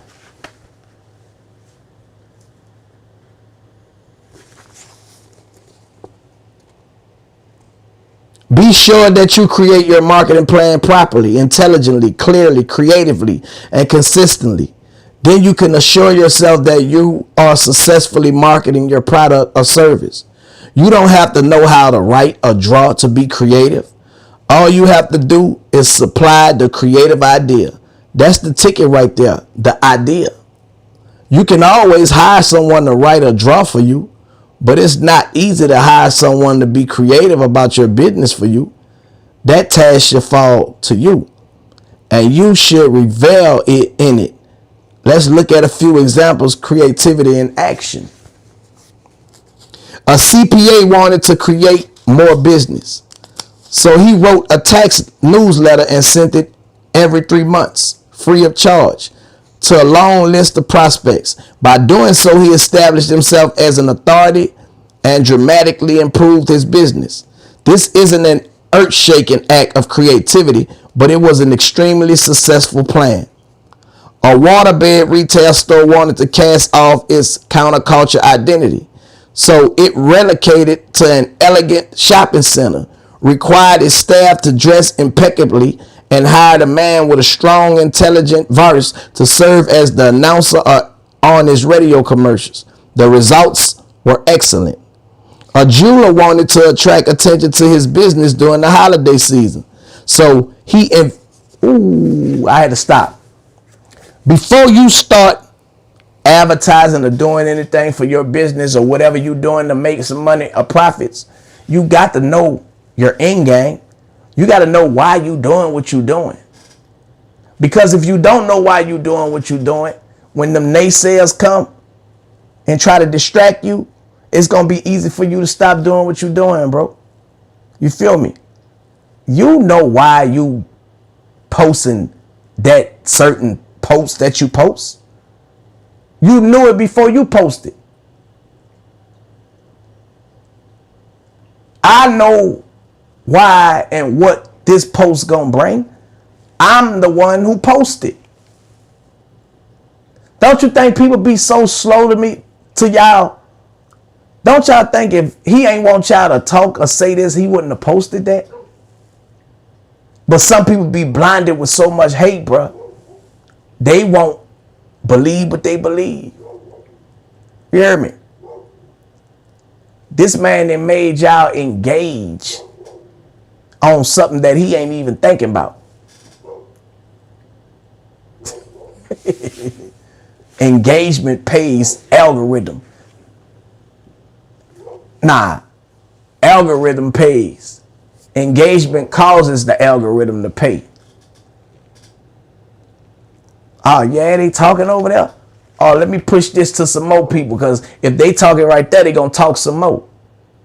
And if they talking over here, damn, we going to push it some more. So that's when you go to seeing all them views, y'all. Because the platform puts it in front of 9 followers. How you think stuff that you post get posted in front of people who don't follow you? The platform does it. The platform automatically, if it's something that's going viral and people are talking throughout your community, you don't think it's going to spread outside the community? Conversation in the community always spread outside the community. It don't never just stay in the community. Come on, man. You know about life. If you know how life is, you know how to run a business. It's the same rules apply. Same thing. You got to have life skills to run a business, man. And some people just ain't have to survive. So they don't understand. All your life, you just been acting on your emotions, having your way, getting your way. Well, welcome to the real world, where it get real at.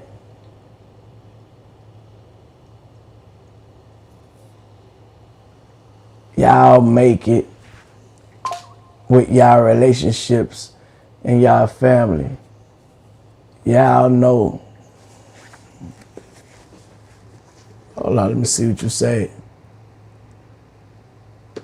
Y'all know some clout chasing trolls that got his own life with him and his family and friend. Y'all better get a life real soon, because God doesn't play about his chosen ones. Got me hot, can't spell right enough. Every time I come on, bro, live, y'all hating lame ass. Y'all be wanting what everyone else have, thinking y'all can do them better than they can do them. Y'all be jacked up, bust a nut or something. Cool out, ducks. Ha! You going in? Hey, man, you can't worry about. Hey, that's engagement, brother. Hate is engagement. I'm trying to get people to understand. Let the people hate. The algorithm don't know no love or hate. I swear to God, it don't. Them people are working and doing a great job. Keep on talking. Write a long paragraph. I don't care. I'm secure in who I am and what I do. That's for an insecure person to pay attention to a duck, man. Like, okay, whoop-de-doo. You know what I'm saying? Like, when you know what you know, bro, you don't have to do nothing that you don't need to do, bro. Man, all them Jordans back there fake. Somebody will say that. Somebody will say, man, he got all them knockoff Jordans back there.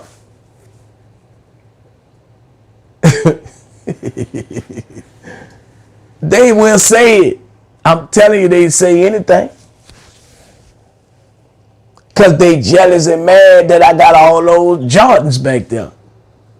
See, they going to say what they mad about. They going to try to put down what they mad about.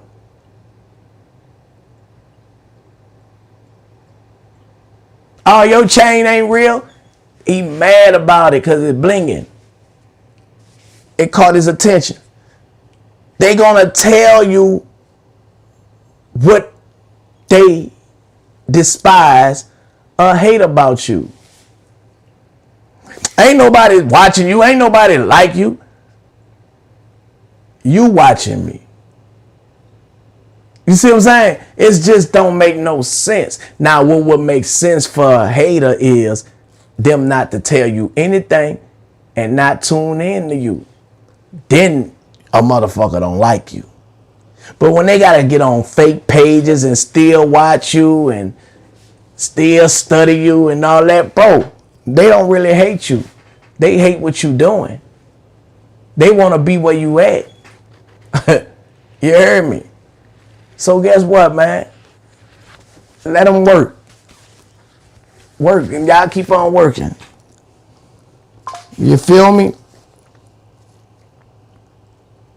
You don't have to know how to write or draw to be creative. All you have to do is supply the creative idea, man. A jeweler wanted to attract attention to his business during the holiday season. So he invented outlandishly expensive gift ideas, such as a frisbee with a diamond in the center, priced at $5,000. Another was a miniature hourglass that used real diamonds instead of sand, priced $10,000. Another was a jewel-encrusted Baggerman set with a price tag of $50,000. The jeweler rarely sold such items, but he attracted national publicity and his holiday sales soared. An attorney wanted to establish warm relationships with his clients, so he made it a perk to walk with them from his office to the elevator.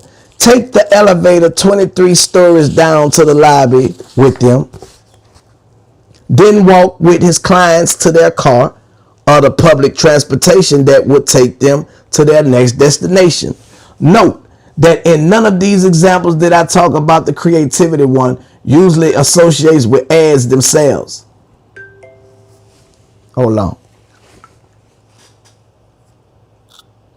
I love reading this type of stuff, bro.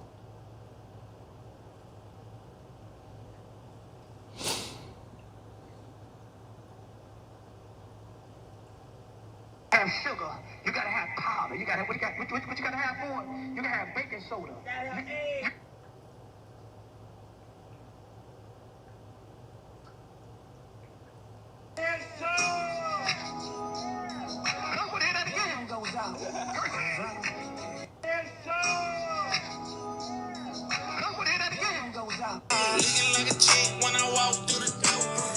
Yes, sir.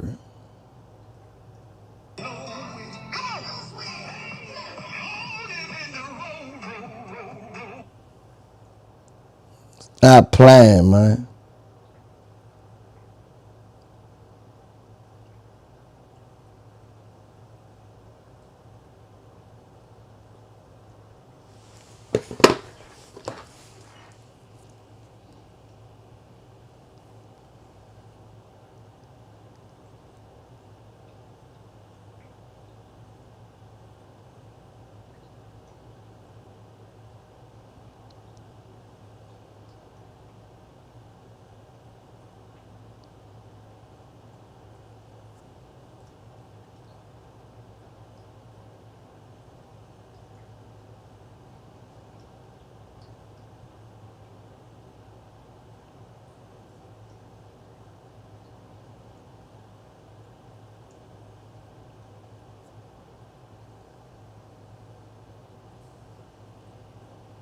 But get what? I made a song out of it, and it translates to a woman because.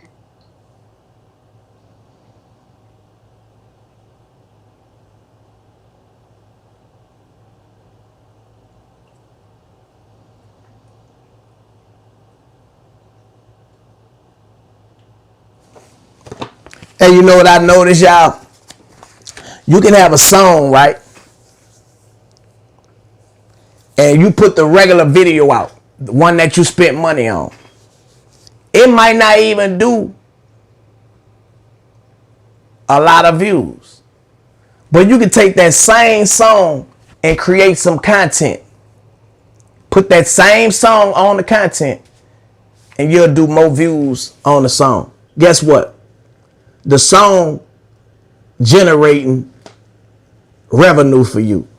Whether you put it out with a video with a budget on it, or if you just got your phone, shot some content, and the content went viral with your song on it. It's the same thing. It's the same thing. But a lot of people do things to impress other people. And sometimes people pride to get in the way where they won't do certain content that make them look small, quote unquote. Man, once you get over that part, bruh, once you get over the look small,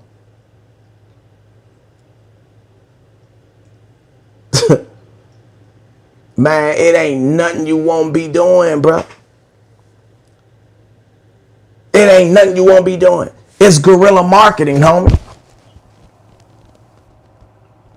That's why the big companies are falling down, because they don't know how to do this. And not that they don't know how to do it. After being up here big, you think they want to do what fans do? Put themselves on the same level as a fan? It'd be hard for them to transition to do what a fan do, or sit with the fans and interact with the fans. But they up here, y'all thinking that they got love for y'all when they don't give a fuck about y'all. Y'all can't interact with them. Tell me I'm lying. Who are you interacting with that's up here? Can you talk? Is Beyonce talking to y'all right now?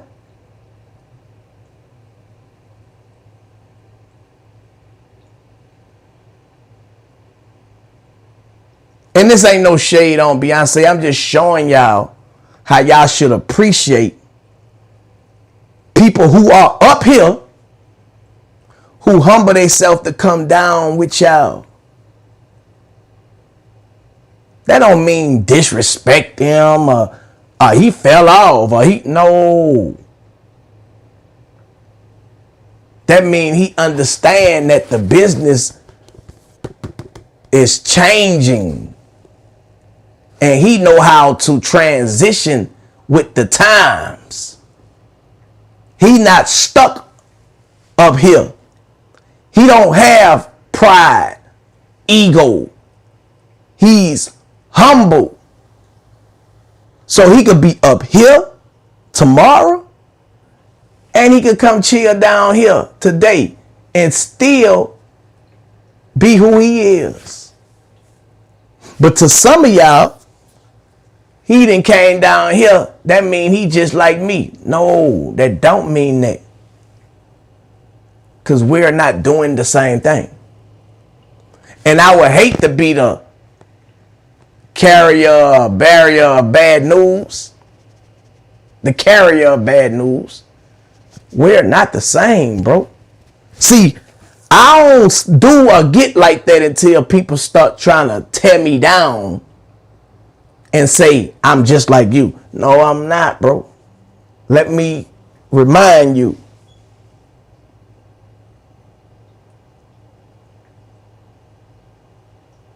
Don't think you could disrespect me because you feel like, man, he done came down in the hood with me. Don't get it twisted. And a lot of y'all get it twisted and wind up finding out, bro. And now I'm wrong. I'm wrong because I prove you wrong.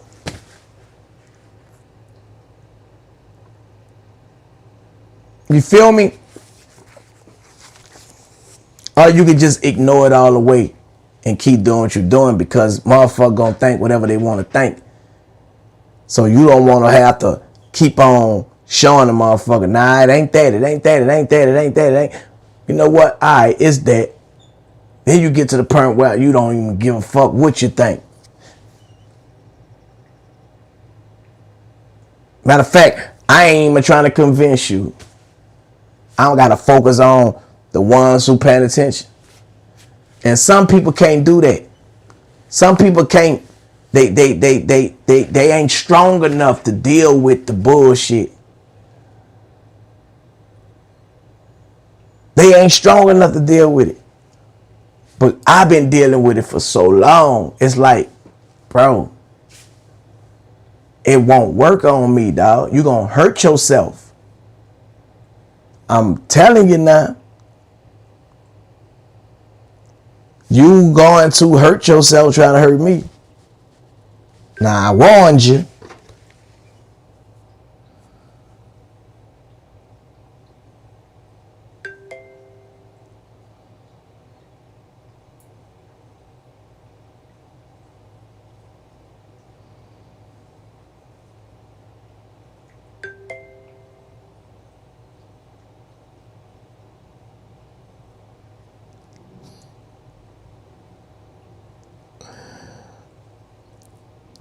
Man, I love my supporters. I love y'all, boy. Sometimes I just gotta sit back and smile, man. Y'all make me smile, bro. You hear me? When I say I fuck with y'all, I really fuck with y'all, dog. When I come down here and I be trying to teach y'all, and I really be wanting y'all to learn some shit. I had even once upon a time when I was on Bigo, I made it to where my supporters, my fans, I had them where they was able to make money, bro. I was showing them and teaching them how to make money.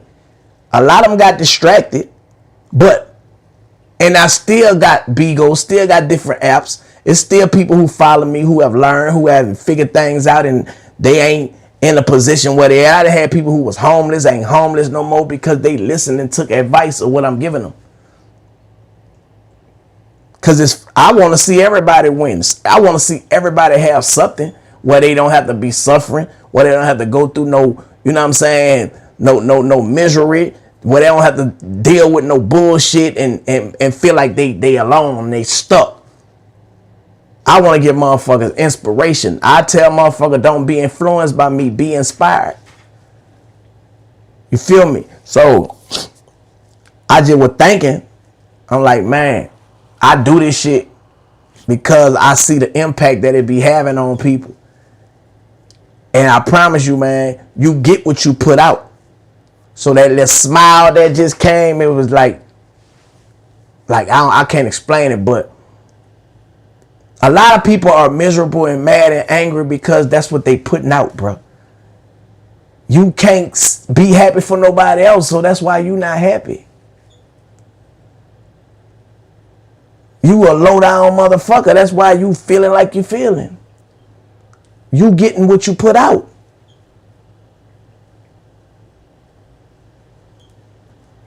Gotta change, get that hate out your heart, man. You hear me? I'm about to close this thing up, though. Let me see. Yeah, I'm gonna close it up.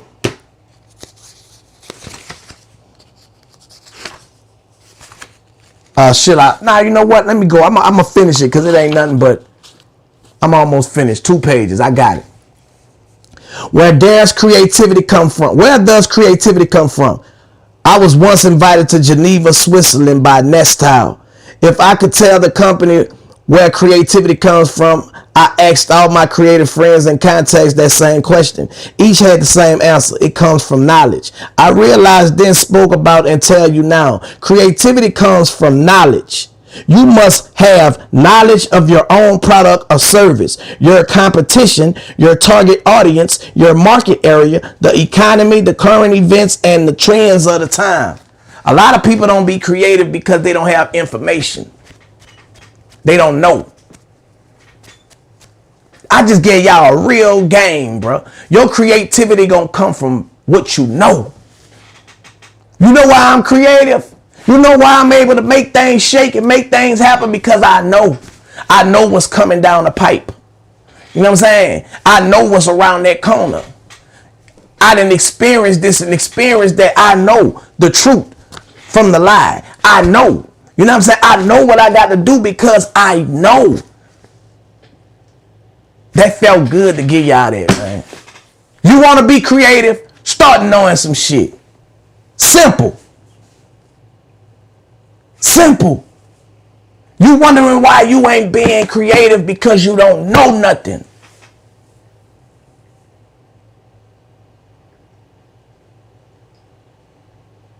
That should have woke something up inside you. So you mean to tell me, for me to be creative, I can be creative if I know some things? Yes. Your creativity come out of your survival instincts, bro. I'm being creative to survive. I'm figuring it out to survive.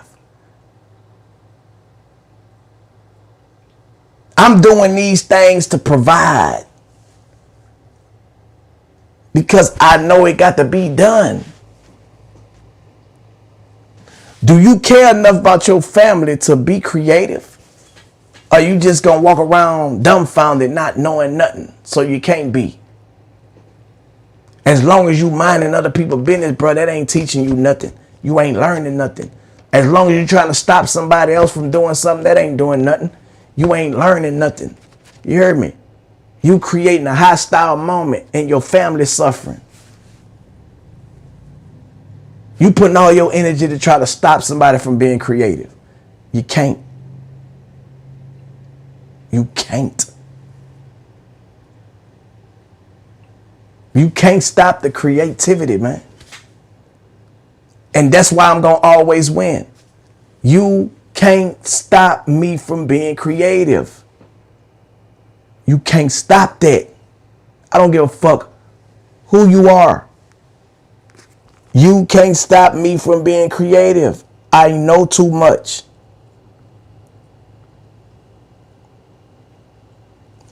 I know the real about you. And you know I know it. See, you know I know the real about you. You can fake it all you want with them. But I know how to deal with you because I know what's real. I ain't impressed by your watch, necklace, earrings, and grill. That don't work for me. I know the real. See, he thinking that he gonna get something from you. That's why you could control him. I don't need nothing from you. So you can't control me.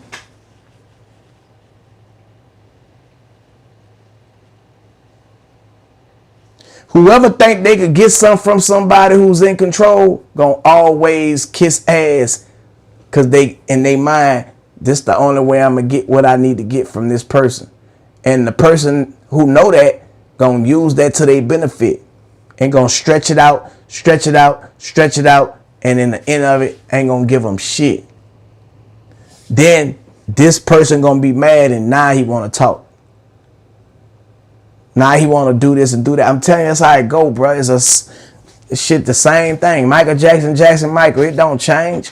You got to change. And how you change? You change your ways and change your life with repetitions of new information. You change your world with repetitions of new information. The information that you had before, you got to get rid of that shit. Throw it out the door. You got to get some more. You know what I'm saying? And that's how you going to go. That's how you going to grow. You going to be creative by what you know. Straight up.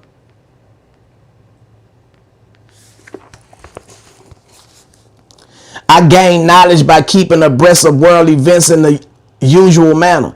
I read one daily news site online and I receive breaking news dispatches all day from two sources. One weekly news magazine, 2 industry-specific ensigns, and 10 monthly special interest magazines. I watch a headline news show each morning on the tube and often watch the late TV news and a handful of talk shows and another handful of top 20 TV series. I read one daily newspaper. I read 5 newsletters weekly. I also surf the net for about an hour a month. And I'm always just starting in the middle of or finishing reading a book, fiction or non-fiction. I also get off on Fair from the Game Show channel and Court TV. Okay, Survival and American Idol 2, and every White Sox game I can catch. But my TV education and guilty pleasure aren't enough for an aggressive business owner. Gorilla should be attuned to world happenings, the world situation, the local situation, the up to the minute trends.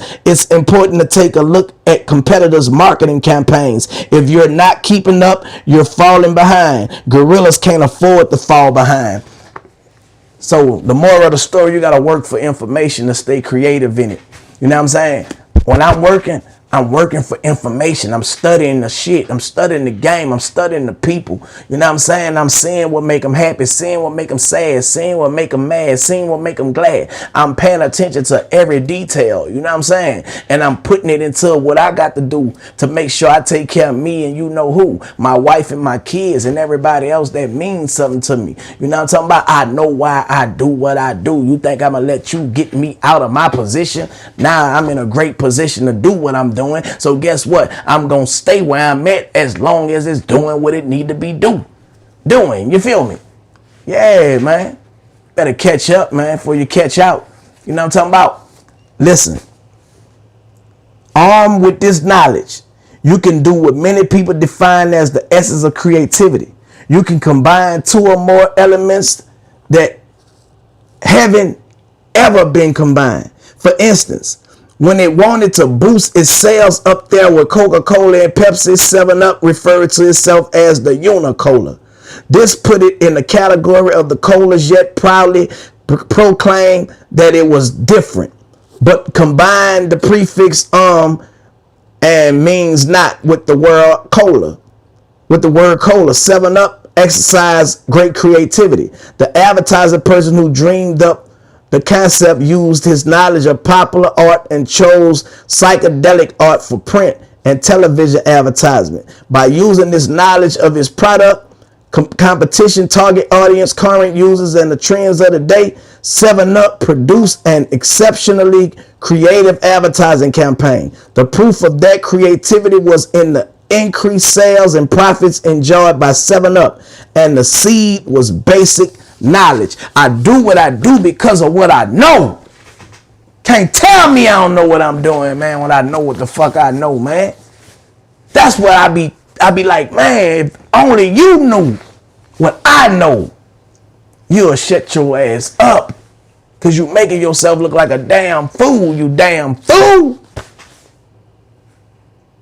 Knowing is half the battle and doing it is the other half, man. If you want to get somewhere in life, you better learn something. Learning is earning, man. Trying to tell y'all, man. If you don't know something, that's why you ain't growing. That's why you broke, because you don't know. It ain't because somebody ain't give it to you. Nobody can control your pockets, man. Stop complaining. Get your ass out there and learn some shit, man. You got a phone in your hand. Learn something. Stop watching your phone, watching what other people doing. Building up anger and hatred because you really want to do what they doing. And you don't know how to fucking do it. Man, you need to stop rapping. Go on your page, you a whole fucking rapper. Bro, you don't even know how to start rapping. How the fuck you gonna tell me I need to stop?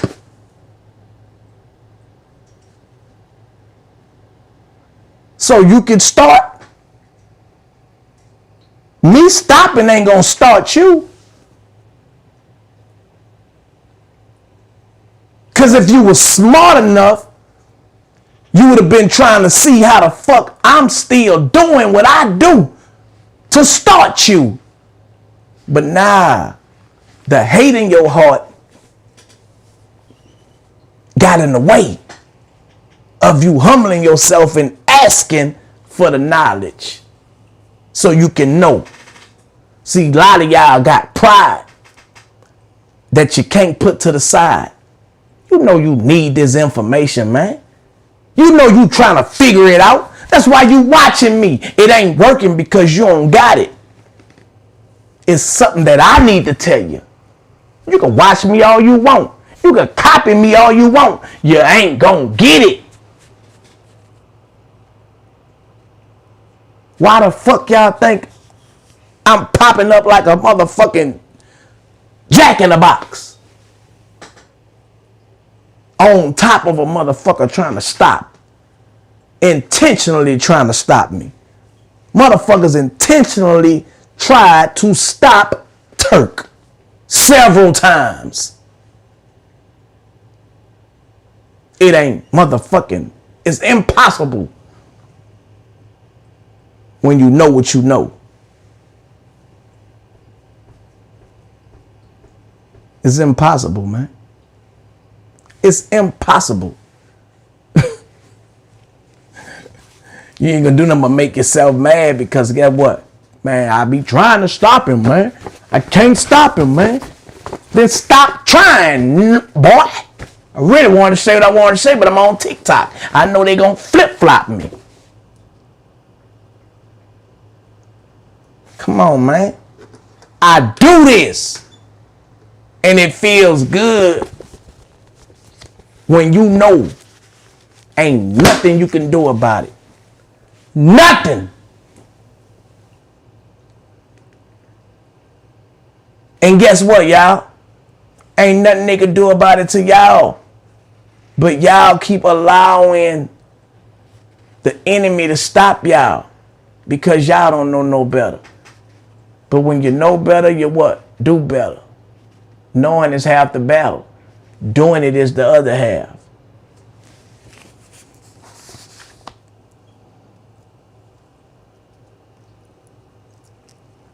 The Marlboro cigarette company exercised creativity when it combined the idea of a cowboy and a cigarette.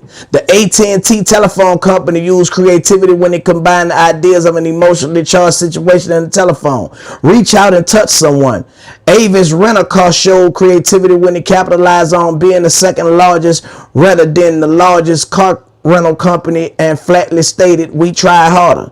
In truth, Avis was the third largest, trailing Hertz and National, but second largest, sounding more appealing. Microsoft showed creativity in TV commercials that demonstrated many other business and personal capabilities of owning a computer and its effect on people, starting when there were kids. Nike, in aiming to be a global leader, established its name not with words, but with a simple line it called a swoosh. Creatively crossing all language barriers. In all of these cases, creativity started with plain and simple knowledge. It's not only in mass media marketing that you can exert creativity. When customers of Crystal Fresh bottled water request to have the water delivered, they receive a thank you note signed by Jeanette, Lee, and Jarce, Diane, Jared, Nancy, Chet, Tim, Walt, Ray, Shelley, and Dan. Customers probably mentioned this to several of their friends and neighbors. The guerrilla style of the creativity takes time, energy, imagination, and information, but you can see that it doesn't have to take much money. As a guerrilla, you are obligated to become knowledgeable about a broad range of topics. Guerrillas are generalists, not specialists. Guerrillas know that to remove the mystique from the creative process, they must think backwards. They start by picturing the mind of their customer at the moment that customer makes a decision to purchase. What led to that decision? What were the thought processes? What made them take place? What were the customer's bottoms? And what did you do to push them? Thinking backward can take you to the needs and desires that are crucial to motivation. But if you're to be creative and successful, it also makes sense to think forward. Get the prospects to visualize life after they have made the purchase you want them to make. Convince them to sense the feeling they'll have once they have made the investment. The ability to do that separates the gorillas from the monkeys. Let's take a moment to examine marketing in the light of psychology. Skinnerian marketing dictates that the customer modifies his or her behavior. This kind of marketing says shows and does something that causes a customer to change his or her behavior so as to act in the way you want that customer to act. You gently nudge the customer to buy, click to a site, call, visit, compare, clip a coupon, follow your command by a certain date, usually right around the corner. Freudian marketing is addressed to the subconscious, the most powerful part of a person's mind. Skinnerian marketing is addressed to the conscious, less powerful but more easily activated. Guerrilla marketing is addressed to the conscious and the subconscious. It changes attitudes while modifying behavior. It comes at the customer from all directions. It persuades, coerces, tempts, compels, romances, and orders the customer to do your bidding. It leaves little to chance. Although people associate creativity with a free and unbridled spirit, it is the essence of precise planning. As technology evens the playing field in all marketing arenas, guerrilla marketers understand their role in the community and are creative in filling it. I quote from a very successful ice cream company brochure at Ben & Jerry. We're as concerned about our responsibility to the community, but local and global, as we are about making great ice cream. Then they proved their devotion to humanity by sponsoring altruistic causes such as the Children's Defense Fund, voter registration, peace on earth, saving rainforests, less military spending, and more recycling. Ben & Jerry sponsored concerts to spread the word, not about their ice cream as much as about their desire to save the planet. Ben & Jerry said business has the responsibility to give back to the community. This is their creative platform. It sells sanity, it sells honesty, it sells nobility, it sells ice cream. In the 1950s, the creative platform would have been considered crazy. In the first decade of the 21st century, it considered brilliant marketing as well as humanitarian.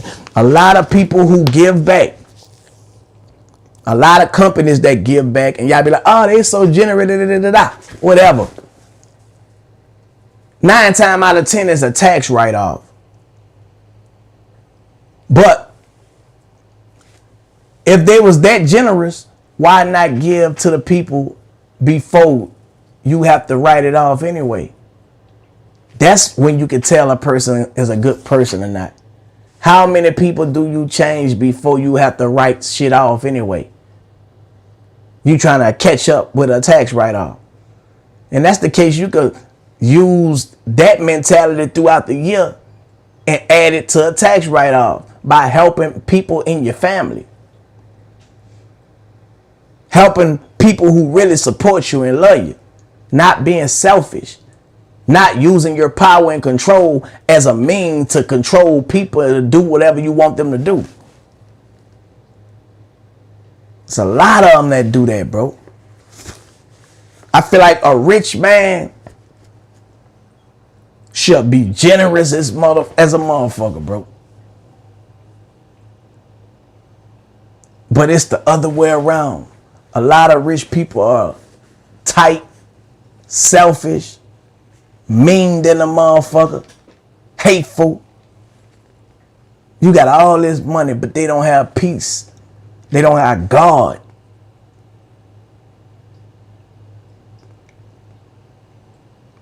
The money is their God.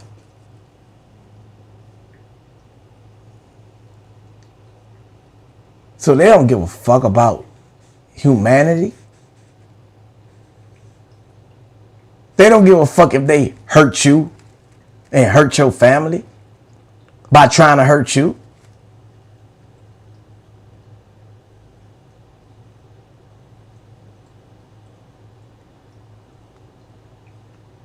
Only thing they give a fuck about is the money. Money have become some rich people God. And in a minute you're going to see God strip a lot of them. They going to fall from grace, man. And every motherfucker they did wrong, they got to face them again.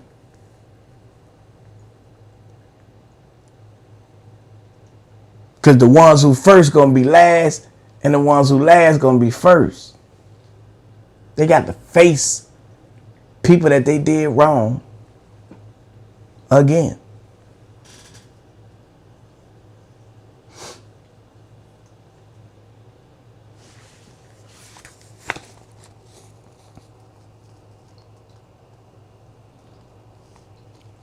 Apparel market Liz Claiborne ran ads aimed at helping victims of domestic violence.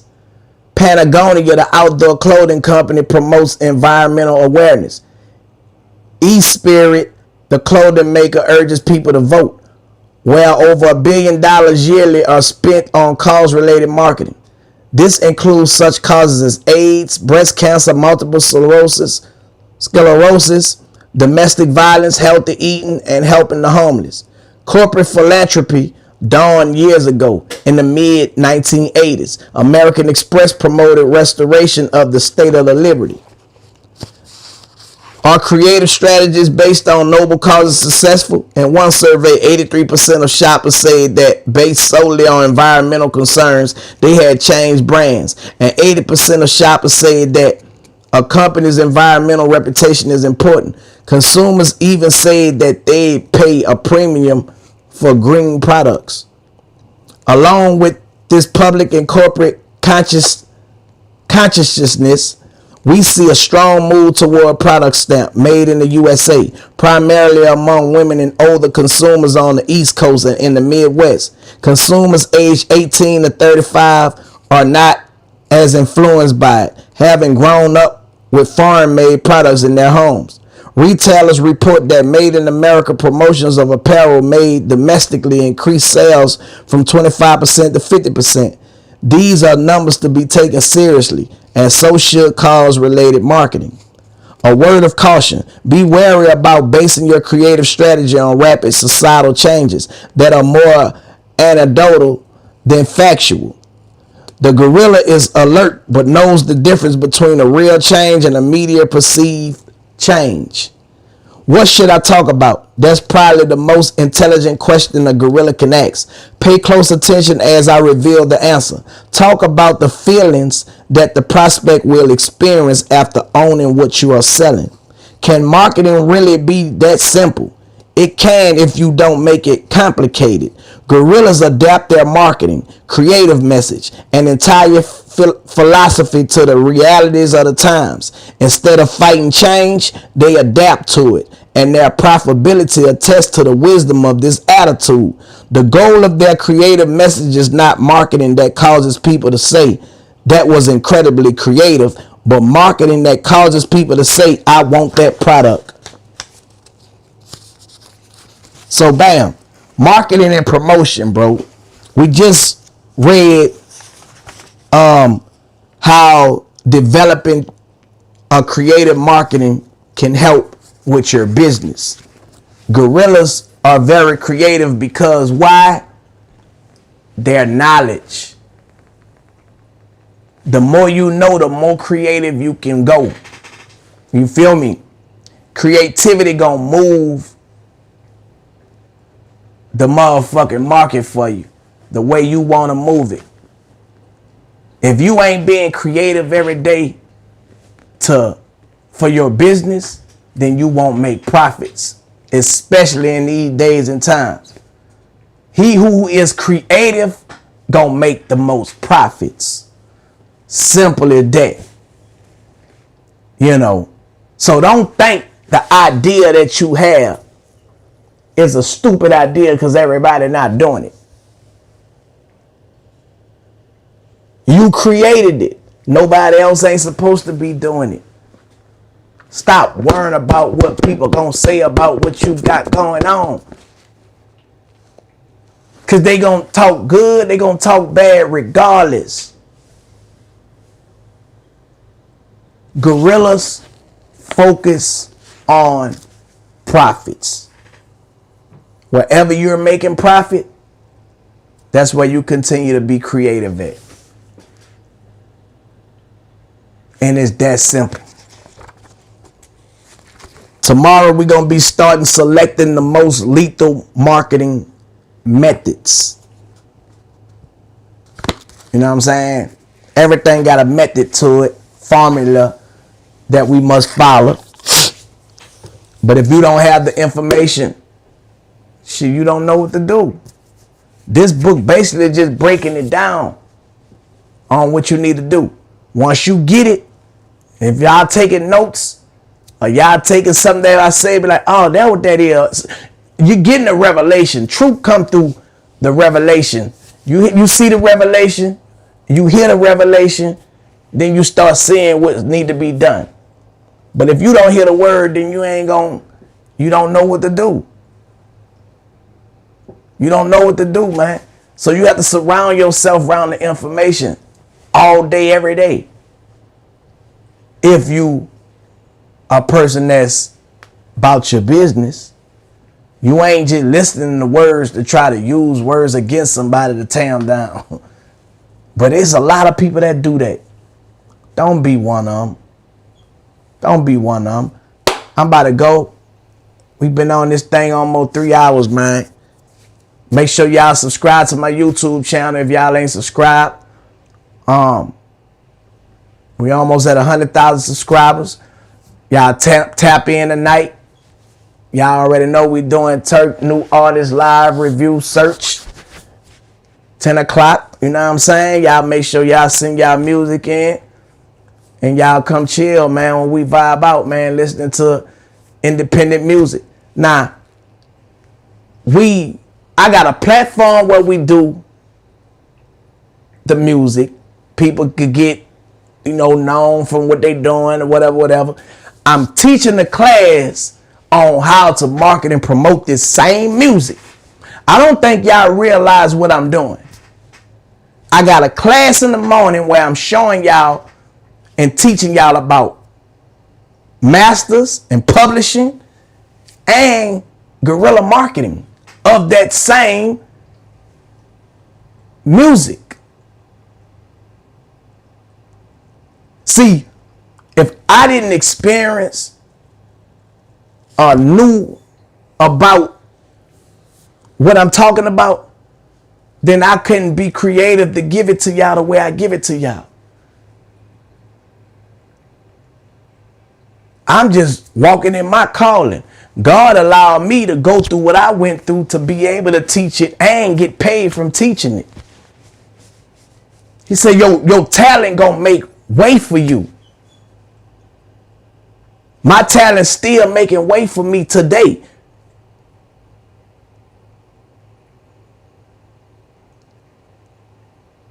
So that's true. You got to find your passion. You got to find what you do in life, man. And when you find that, you going to start making profits from it, bro. That's what God gave you as your gift. Now you got to give it to the world. And the world rewards you back. Love is something, if you give it away, you end up having more. You know what I'm saying? People who are tight, people who are greedy, full of greed, they fall from grace, bro. So if any of y'all listening, and y'all know y'all doing people wrong, y'all all the way out of pocket, y'all better make amends, boy. Y'all better apologize and straighten that shit up. Because when you fall from grace, it's a difference. So you fall from grace without God. And people who got God fall out of grace. Or they got to come back to God and get back into God's grace. But when you don't have God, I can imagine how it could be without him. So, I'm about to get off of here. Y'all already know, man, the number love, man. Y'all tap in tonight, man. 10 o'clock. You hear me?